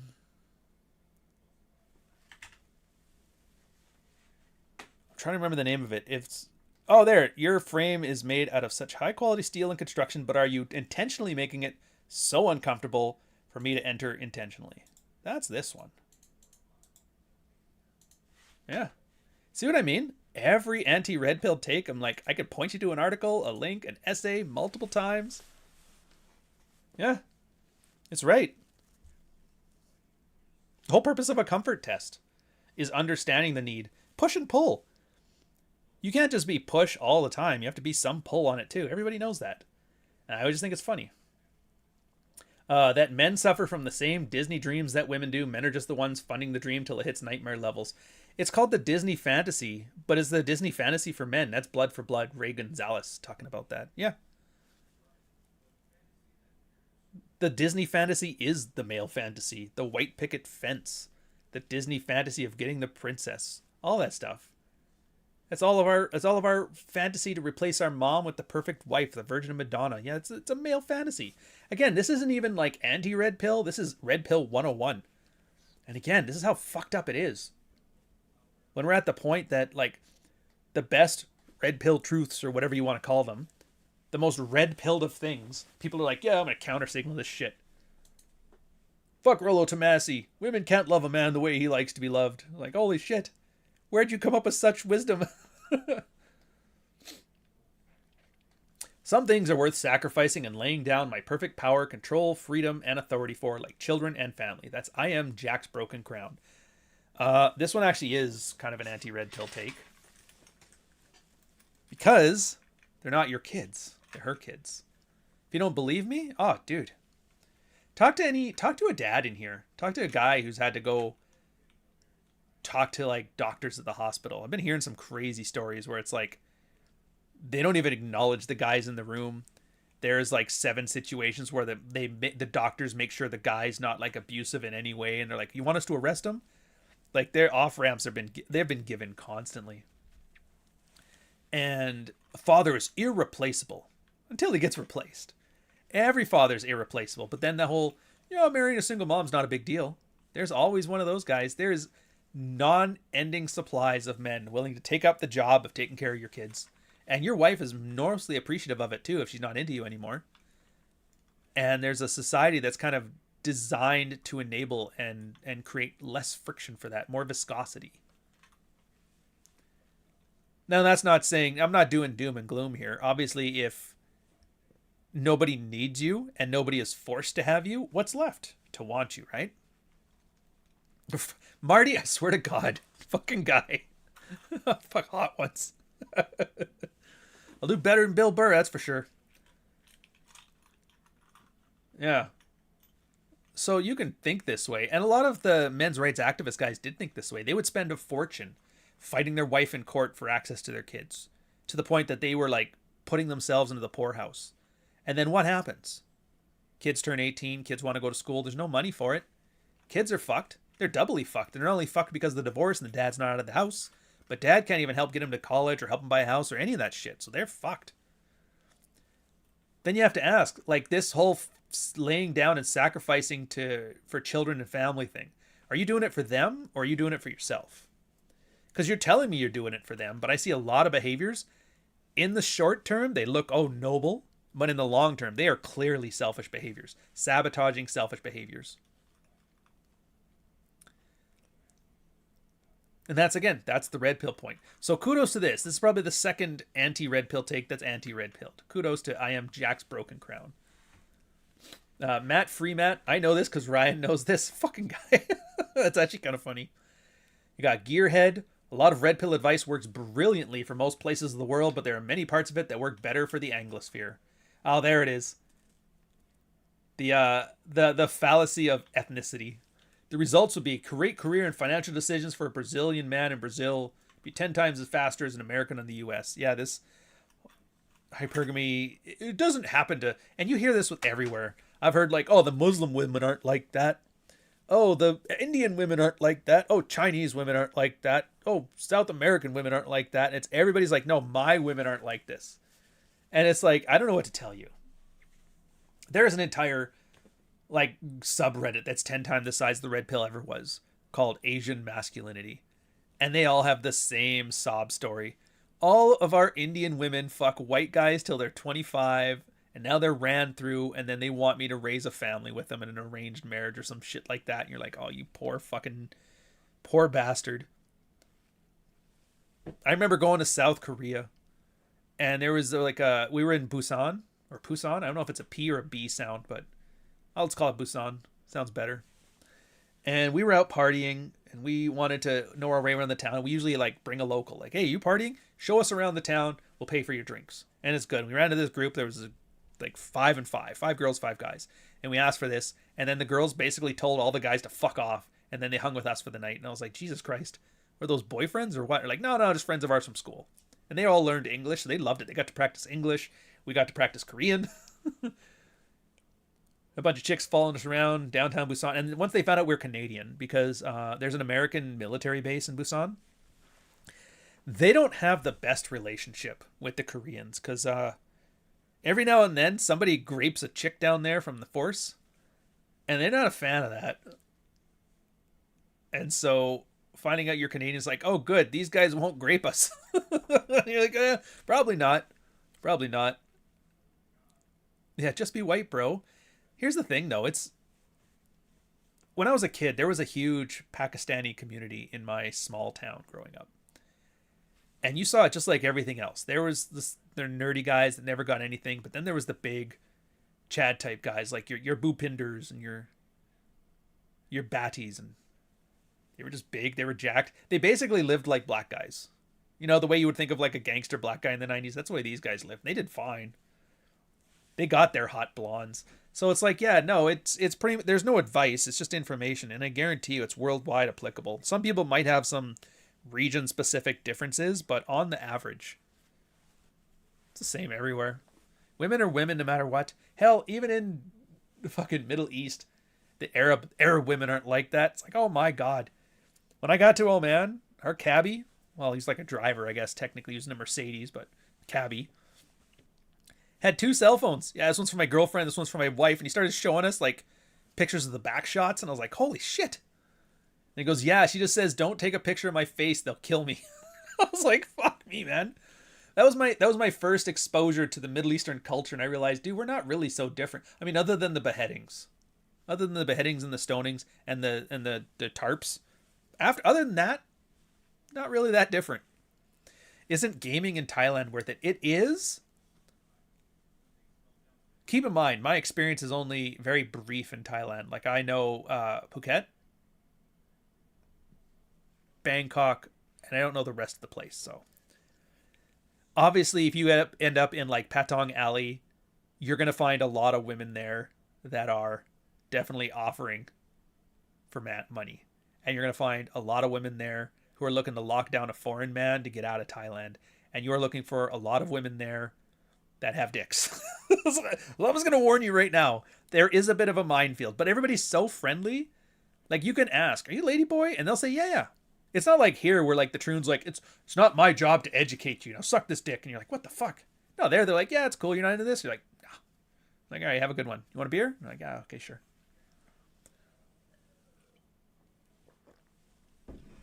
Yeah. Anyway, so yeah, it's the other anti-red pill. That's what they always think. It's different here. It's only you Western people. It's like, no, man, it's pretty much everybody. Lewis Willowing, I cannot control the behavior of others even if I behave perfectly. Like, do I even have to explain why that one's probably the most red pill take? God knows, everything on my channel is the culmination of that one statement from Willis Willaming. Hawk, female nature is based. Again, okay. It's not really it's not even really a take. It's just deification. Oh, Jesus Christ. Commissar Clap Crumpa 7 Esquire. Sometimes it ain't ya fault and there was nothing ya couldn't done to make the end result better. Jesus, the fucking orcs, man. Then some of you guys are fucking around. Having game doesn't matter because insert online dating statistic here. Keep it to yourself. That's RPT.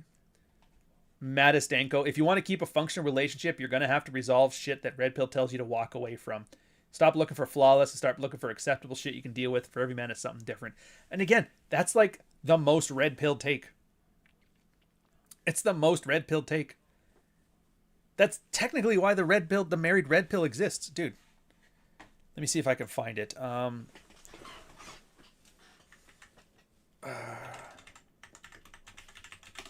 Hopefully they didn't delete his account.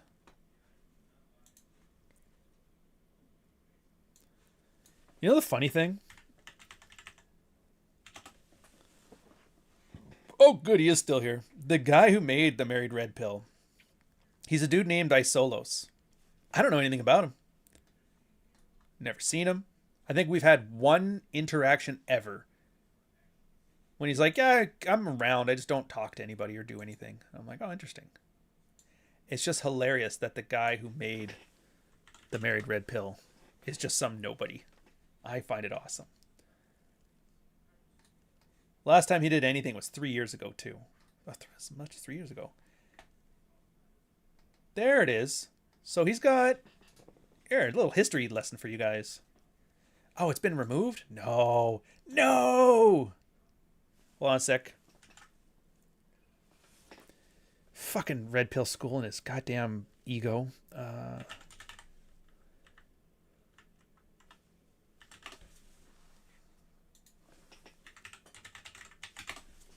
I think I could pull it up. There's no way we don't have an archive for this. Geez, just slows the pace of this thing right down, doesn't he? Yeah, just shut up. It's fine.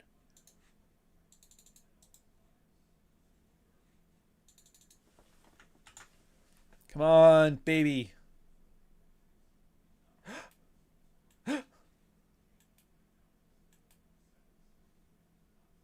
All right, we can do this. We can do this.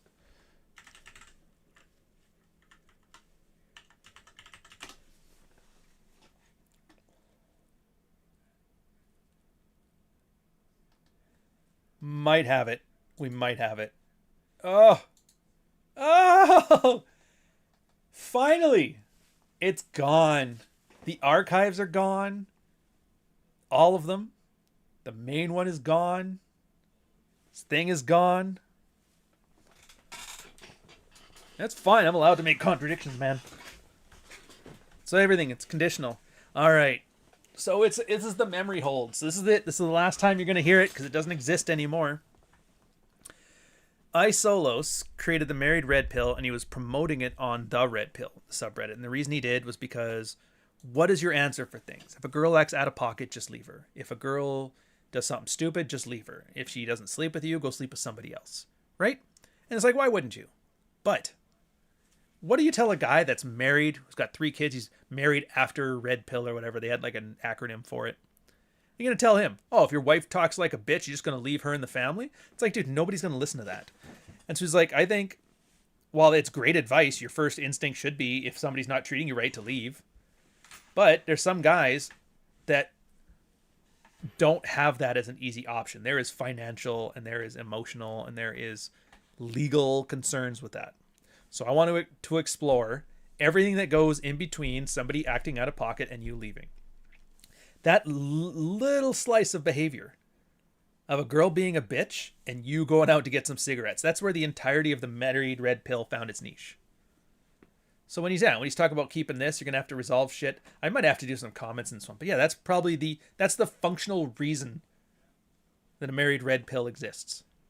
So it's like the most Red Pill thing ever. Louis, $20 super chat. Thank you very much, sir. Missed most of the stream this morning, but I just pre-ordered Softbone. Can't wait to read it, coach. Oh, dude. You're going to love it. And I'm not just saying this because like I seek to profit if you do. I had to read it myself.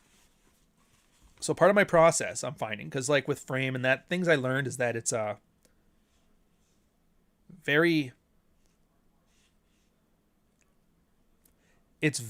easy for mistakes to fit through the cracks. And you guys as an audience can find it. Usually people will point out mistakes and then Kindle will warn me and I can fix it myself. But I'm like, no, let's try to get it perfect the first time. And so I added to my workflow a final read. I've read it like 12 times. Yeah. And you have to like upload a different version of it. So it's like, and it's a huge pain in the ass because then anytime I see a change I got to make, I got to go into Quark, change the hardcover, change the paperback, change the Kindle version. So every change is 3 changes.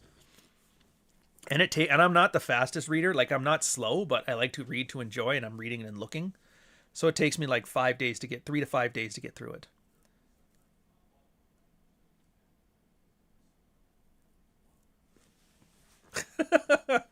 Frugal, that one's funny. Yeah, and so I read it as a fan, and it's funny because like Nick does some small changes to like the wordings of things when he thinks it's better as an editor, and I don't have a chance to look over all of them. So when I read the book, I forget. First off, I forget half of the shit that's in there by the time I'm done, because it's been like I stopped writing 3 months ago, or I guess a month ago. It's hard to remember an entire book after a month, and then I see his changes and I see this and I read it again as a fan. I actually enjoy it. Like it's not so much that I think it's the greatest book. It doesn't do the things that annoy me about books. And it's that waste your time feeling where they get overly verbose when you think they're just kind of padding the book to fill space. So none of that shit. If there's the rule I was given, and it's probably the best rule I've ever gotten with writing, is if somebody can skip this and not get lost in the story, then get rid of it. And I did. Anytime I could find where there was like, if I get rid of this, does the story still make sense? And if it does, fucking gone. And then if the story's too short, well, I need to expand the scope of it. I need to add more events. I can add some more characterization. Or even if there's really that much room, there's a secondary character. I can flesh them out. Give them a character arc in this thing. Add that to the thing. Yeah. Anyways, so I saw something quickly here. We'll get to it. 1 sec. 10 years ago, relationship podcaster. We're drilling into young men. The beautiful women were high-value women. Then we got our OnlyFans. Now they just talk about moral women and high value. Yeah, it's guys are just dumb.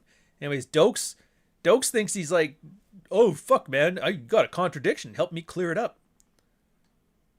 But he never said what it was. Fucking guy. But then Frugal Lucre, he's like, Ryan does it all the time. He says it's impossible not to get laid in the military, but he also said he needed mystery method to pull it off. Yeah. See, that's not even really a contradiction. I didn't say it's impossible not to get laid. Well, actually, I probably did say that. And it is impossible not to.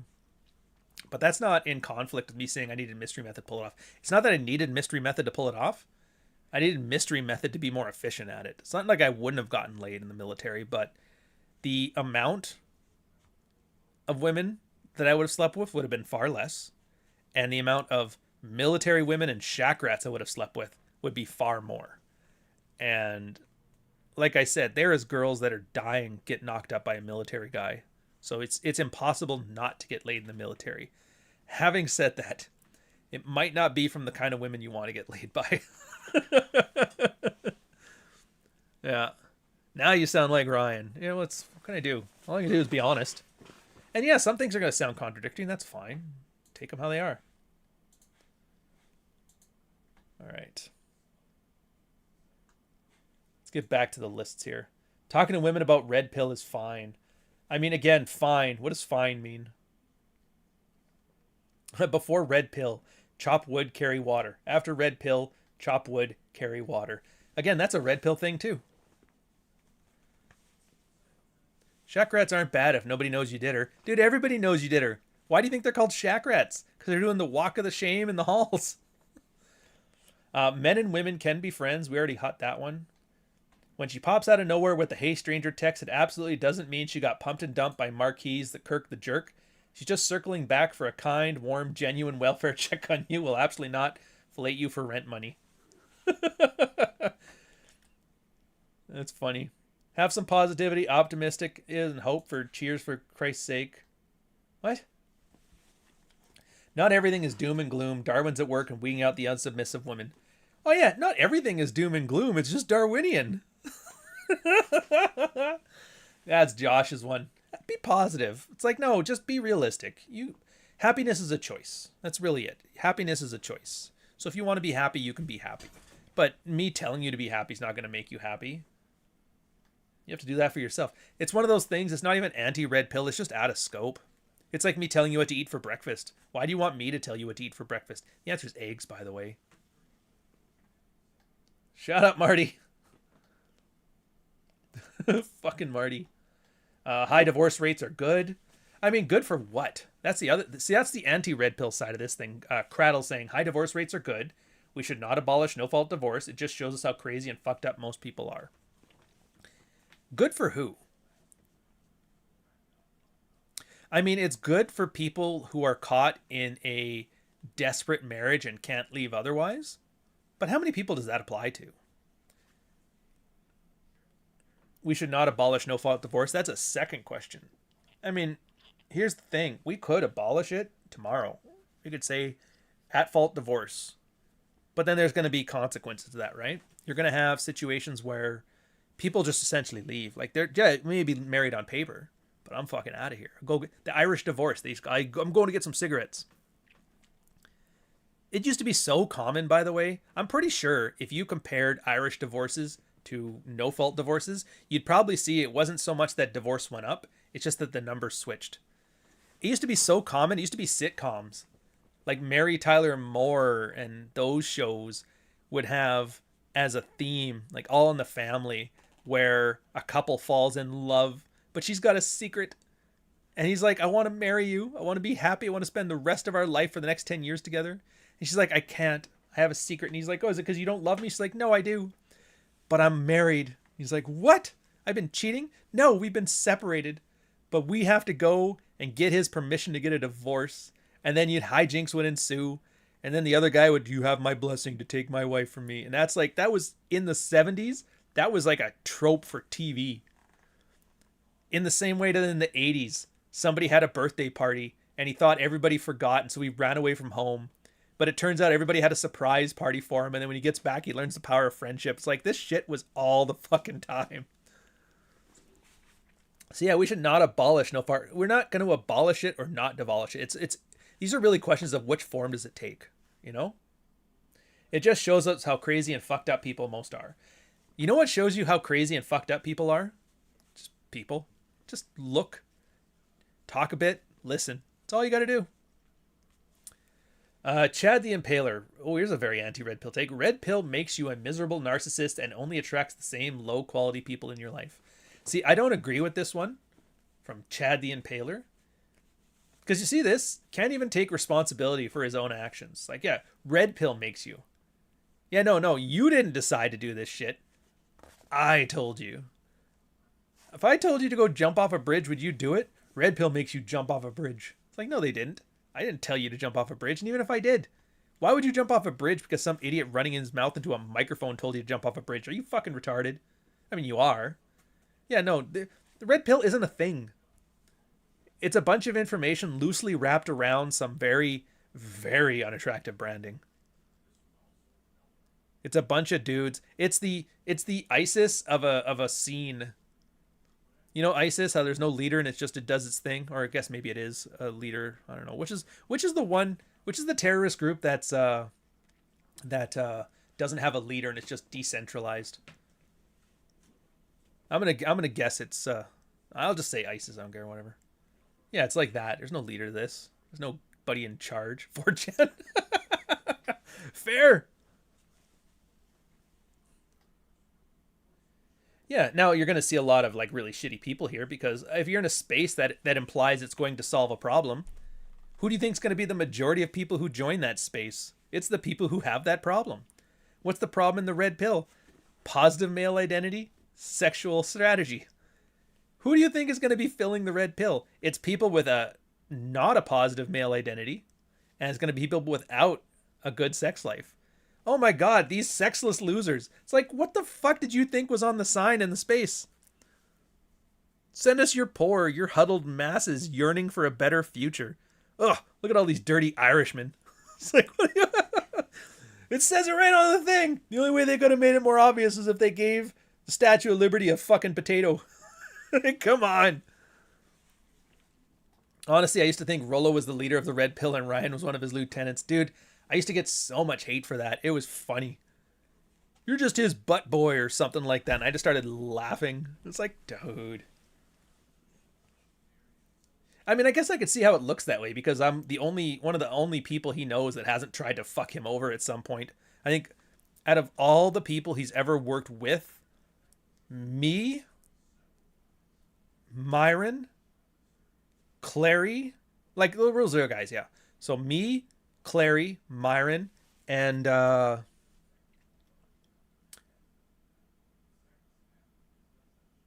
Access Vegas crew, like Cultivate, Crypto, those guys. I think they're the only people that haven't fucked him over out of everybody he's ever worked with. Saucecast, I'm pretty sure he tells Saucecast to go fuck himself. I might be wrong on this one, so don't quote me on this. Pretty sure they don't have a good working relationship left. I'm almost positive he doesn't have a good one with the Patrick Bet David. I don't know if Kiyosaki and him talk anymore. I know Anthony Johnson's burned that fucking bridge. Holy shit. Out of all the ways to burn a bridge for your future income, Anthony's like, I want to speed run this shit. I want to speed run this shit. And not just on a business level, because he was fucking with him on a business level, but then on a personal level, on a familial level. I'm like, dude, you're acting like Rollo Tomasi murdered your family. But it's like, no, he's murdering Rollo's family. I'm like, okay, fair enough. Yeah. So I can see how that would come across. Like, you guys must be part of some army. None of you are trying to fuck each other over. It's like, it's crazy how that works, isn't it? It's almost like we've had fucking jobs before this. We know how not to get fired by being a fucking retard. Not sure if this goes on to the anti-red pill take, but maybe anti-manosphere. This is from Interna. The theater guy will get more pussy than the tough guy who does MMA, and not just because he naturally will be around more women. Oh. I mean, he's not wrong there either. But you know what that is? There was this old photo floating around. The incels had it, and then the purple pill debate guys had it, and then the feminists had it. And it was a side-by-side. There was this heroin chic looking dude with coiffed hair, wearing a t-shirt, super skinny, gorgeous man, like a model look, right? Taking a selfie by a mirror. And then there was this really jacked German looking guy with a shaved head wearing glasses, standing in his bathtub, taking a selfie, like a flexing one to see how much he'd grown. And everybody's like, which one of these would you rather fuck? So that guy has no chance. And he just realizes, like, dude, what are you doing? And they're like, yeah, so this guy and this guy proves that muscles don't make you attractive. And it's like you're trying to compare people. It's like that comparison to LeBron from earlier. It's not how it works.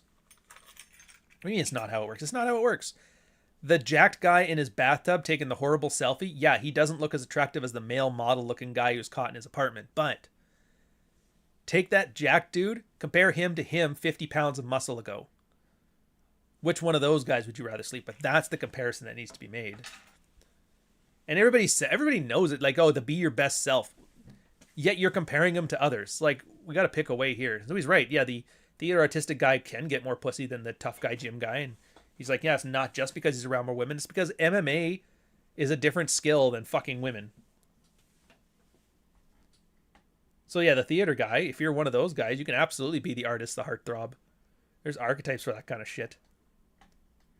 But again, some of these things you do, it's not to get laid. Some of these things you do is for your own positive male identity. And you have to understand there's a difference between the two. So that's all he's saying. Again, it's not an anti-red pill take. I can fix her. Also funny. Society won't collapse because you don't get laid or reproduce. Society will be fine. You're not that important. Again, that's probably the most red pill take on here. They've called us nihilists for forever. For telling you not to worry about these global stakes. If trends continue, that's the worst thing you should ever hear, man.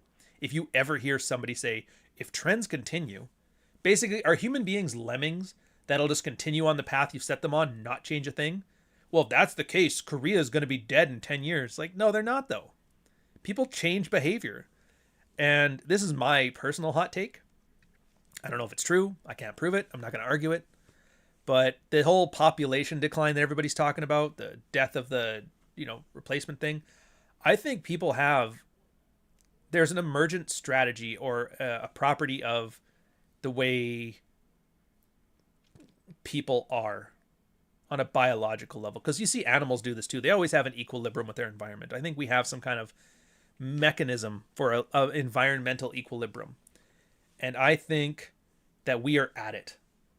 And so this drop in fertility is the response to it. Once you get a certain level of population density, I think people just stop wanting kids or stop having kids or an affluence, whatever. And then the population will dip. And once it gets to a certain lower threshold, people will be like, oh, you know what I want? A big family. And it'll go back up again. And I think we will hit, I don't know what the equilibrium is, but I'm pretty sure it's close to where we're at now. And that's, or maybe even a little lower, maybe a little higher. I don't know. And as technology changes, that equilibrium will change, because you see it yourself. If you ever look at the population over time of the world, it's flat. Hunter-gatherers, people had estimates, but nobody knew for sure. But then as soon as you get to an agrarian society, I think it's like 1 billion people on Earth. And that's it. That's it. It's flat. No rises, no falls, whatever. And then all of a sudden the Industrial Revolution hits. Industrial grade fertilizer and stuff happens. The thing skyrockets up. And now it's gone up from like 1 billion to 8 billion. And everybody's like, it's going to be like at 7 billion in 10 years. Maybe 7 billion's our number, dude. I don't know. Is it a good idea to make an Austrian a mod?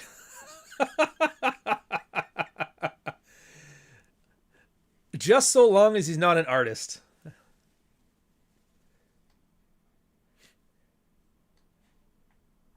All right, so what's the other one here?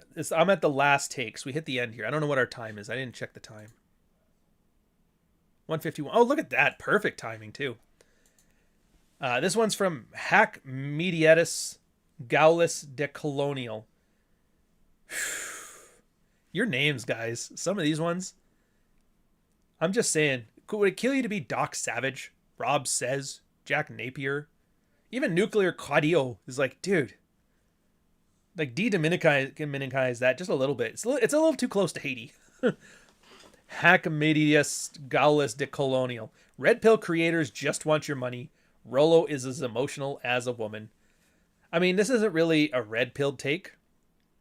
Or an anti-red pill take. It's a red pill take. Dude. My latest Substack. I did 2 last week of just like specifically red pill stuff. I enjoyed it. This was one of those fun ones that I do. It's not actionable, but it's more historical. There she is. Yeah. Here, you want to see how red pill a take this is? We need a sexy Wampa 42. There. July 1st. Oh, I guess it was the day after this one. Oh, it's some perfect timing. Behind the red pill, what nobody has told you. And everybody's like, what the fuck is this? Some kind of thing? I made it look like a article from The Atlantic. And it is. You know what it is? It was Limitable Man, like 7 years ago, did his monetization of the Manosphere screed. And he was worried that grifters were going to take it all and that the niche had become popular enough that it was going to become like he was worried that things were going to go mainstream and it was going to be about the money and not the love of the game. And people pointed out naturally that he was kind of hypocritical by the way he monetized it. But anyways, you read it now and it's so... give it a read. Honestly, I think it's all free. Hopefully they don't. I found out that Substack actually paywalls your stuff after 2 weeks. Okay, good. This one's still good. Leave. They paywall your stuff after 2 weeks. So I have to unpaywall it for stuff I want to keep, which is fine. For stuff, there's some stuff I want to keep public. And yeah, you read it, and it's so funny because the concerns people had, the characters people were like, Ivan Throne is going to do this, and oh, Anthony Johnson's going to do this, and you're reading. If you're new to this space, you're like, who the fuck are any of these people? It's got that Ozymandias vibe to it, you know? This is Anthony Johnson, destroyer of red pill. See his works in despair. You're like, what? This is a limitable man. You're like, who the fuck is that? Def Ninja. Who are these people? Why can't they be as popular as Maddie Anon? And you're just like, huh? it didn't age well. Now, granted, the whole monetization thing, it did age well. Like, some of the concerns are absolutely valid. And he's not wrong. Red pill creators just want... I think it's the just is the part where I kind of like am hesitant on. Red pill creators just want your money. I mean, everybody who's online doing this that has a product wants your money. But that's everybody. That's commerce. The big question isn't just want your money. It's that what are they offering in place of it? I think that's the bigger question. I don't like the idea that people think just the act of wanting somebody's money inherently makes you evil and biased and you know, negative. So what are they offering for it? Dude, there could be a red pill content creator. He just wants to entertain you. He doesn't give you the most informative takes, but you find it entertaining. You give him your money. You got what you wanted. I wanted to be entertained with the red pill theme and brand. And you got that. Is he a grifter? No. I would argue it's like the wanting your money thing. It's only a concern when they offer nothing. Join my war room of masculine excellence. Pay me $3,000 a month and you can be in a Telegram chat. He's promising you, he's over-promising and under-delivering. In that case, I would say it's definitely a grift. But like I said, I sleep clean. I sleep fine at night knowing this because I know everything I offer you exactly what I'm saying I'm offering you. It costs exactly what I say it's going to cost. And I've delivered on everything I've promised. So I'm fine with that. Everybody else, you just have to judge that for yourself. But that's the same as everything. You ever gone to a restaurant? Oh, dude. Restaurants just want your money. And there's a lot of grifters, to be fair. Rolo is as emotional as a woman. I mean, I know why you'd say that. And I'm not going to call you wrong. What I am going to say, though, is Macho Man Randy Savage got really offended when he thought Hulk Hogan was trying to sleep with Elizabeth.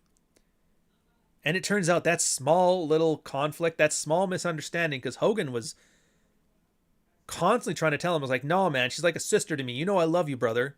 And I think that kickstarted the chain of events that led to WrestleMania 8.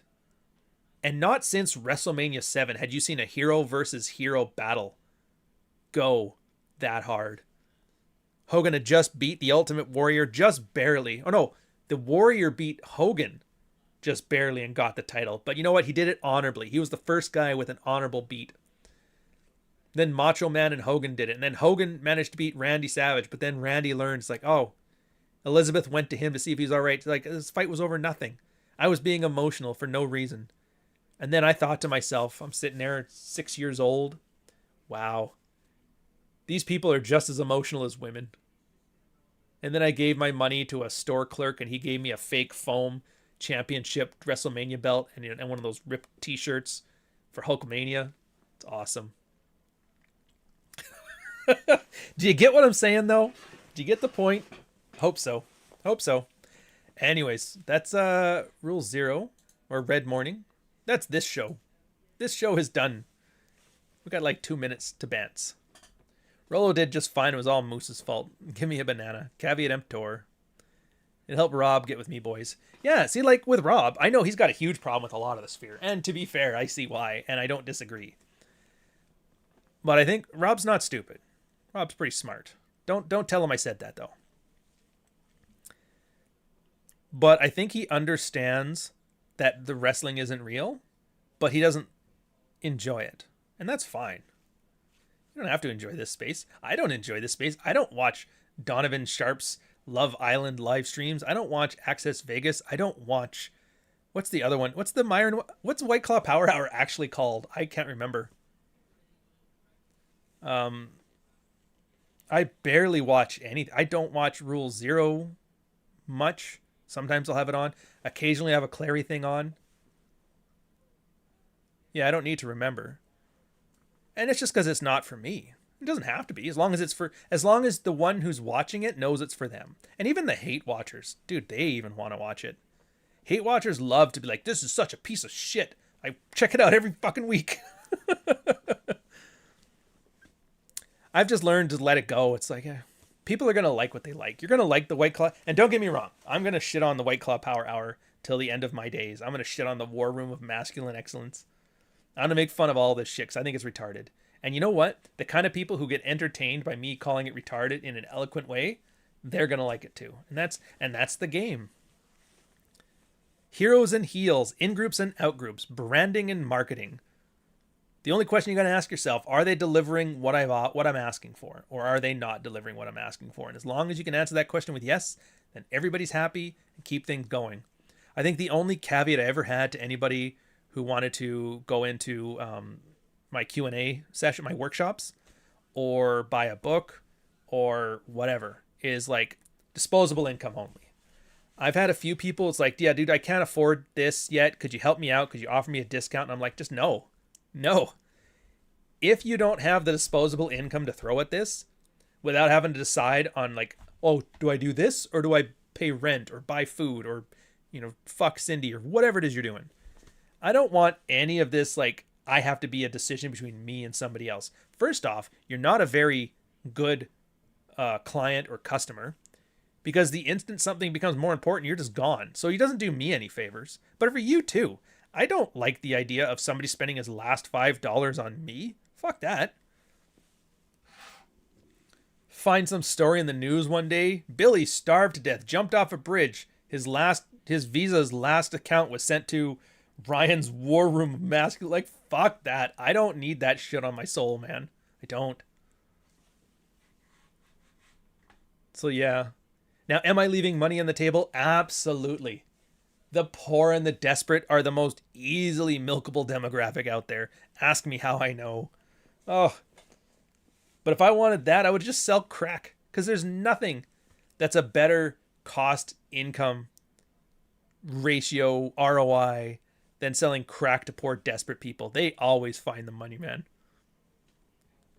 Yeah, once you actually see a real content, I find it hard to believe anybody would like the White Claw power stuff.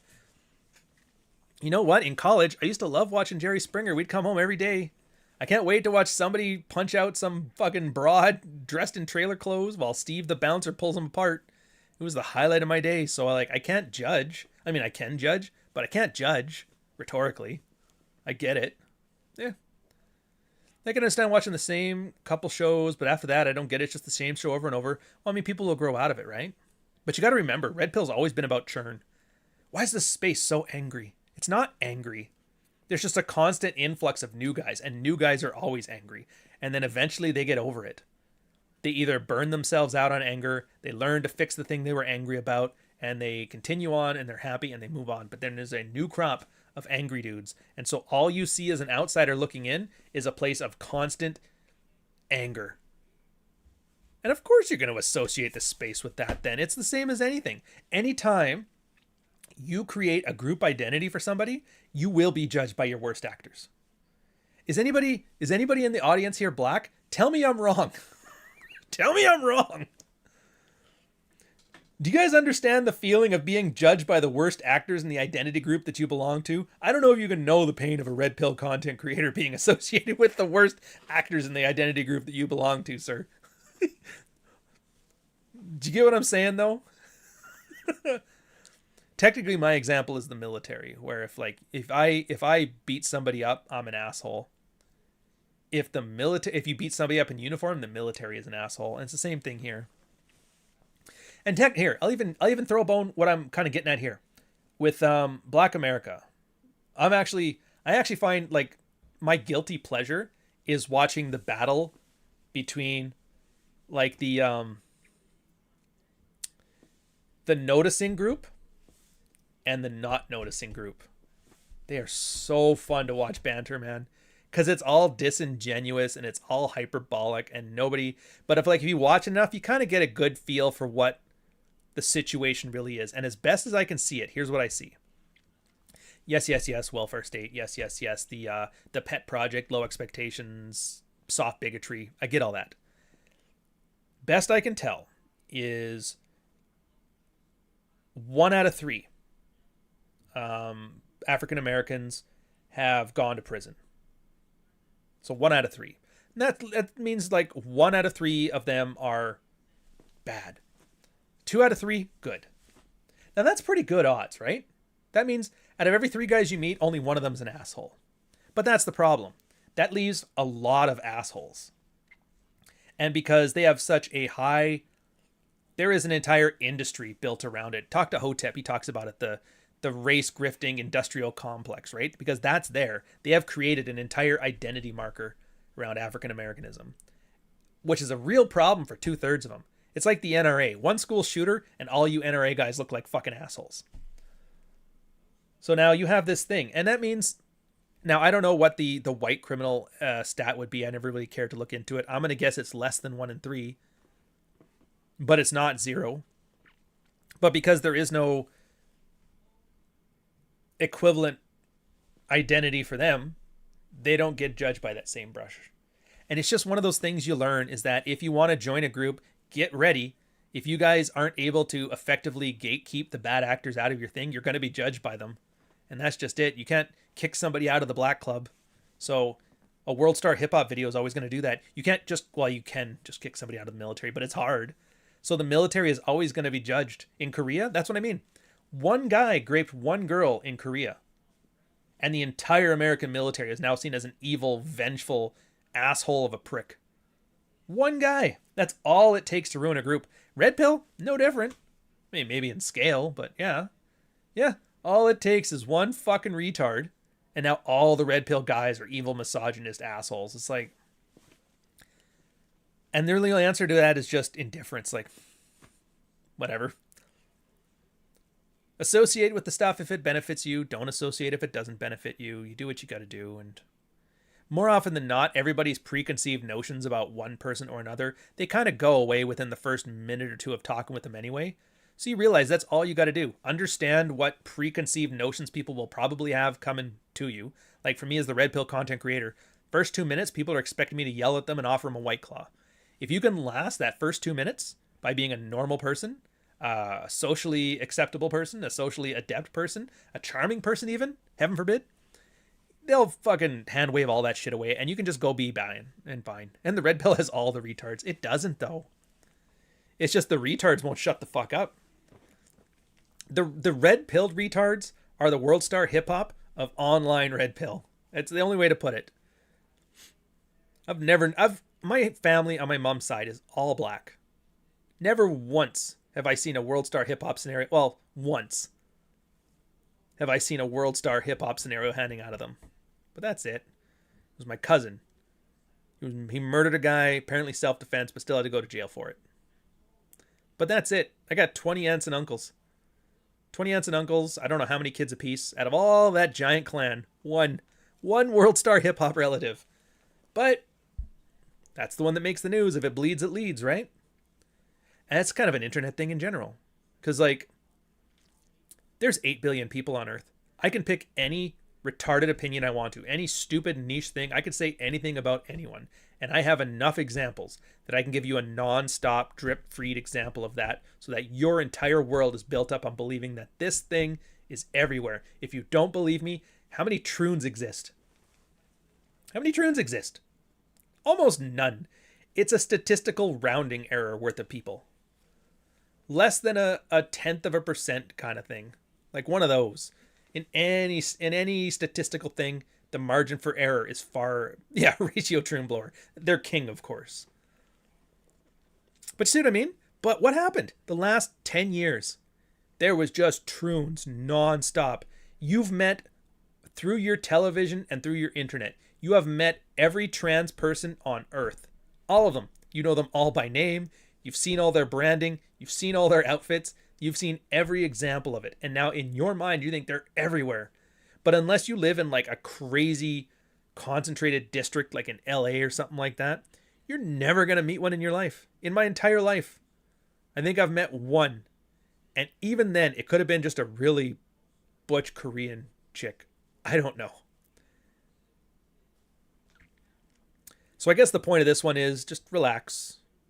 Yeah, the noisy minority makes up the majority of the internet. It does. Which is probably why my content still stays evergreen all this time, because I don't focus on that. I sometimes poke fun at it, but I'm generally irreverent about it. I kind of just focus on the stuff that matters, and it's just like average people with average problems, and you always have to filter it through your own life experience. Because if you've had a normal life, you get a gut instinct on, is this normal or is this abnormal? And if it's abnormal, how close is it? like, there's some things I've seen happen extremely abnormal, but I'm like, you know what? I could see if I jigged instead of jagged or zigged instead of zagged.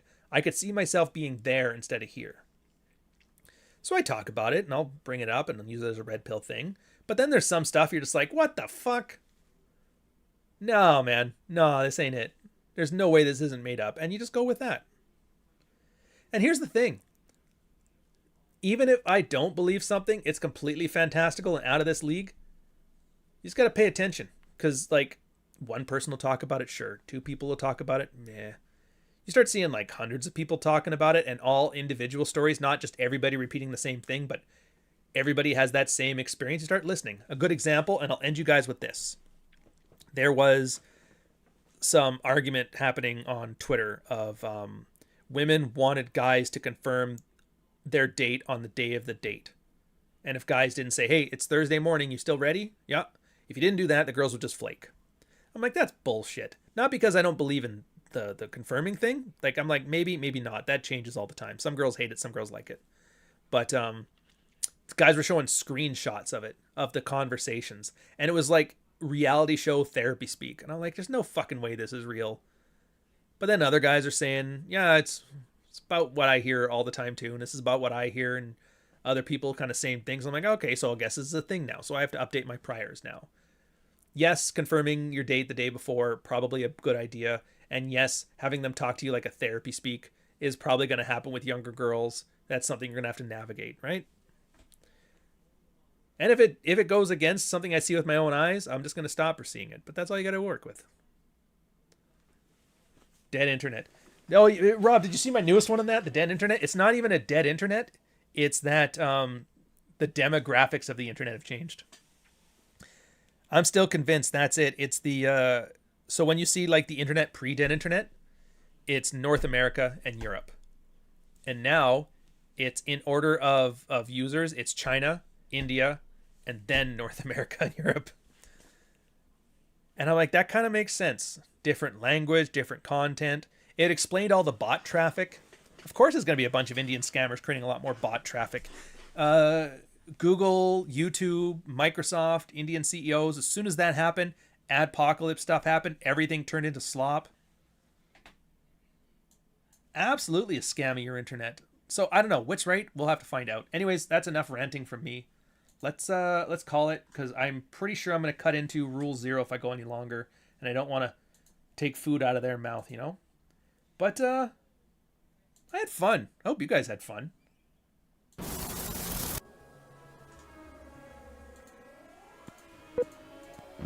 $79T 2458 Learning Corp Little Red Riding Hood. Take 1.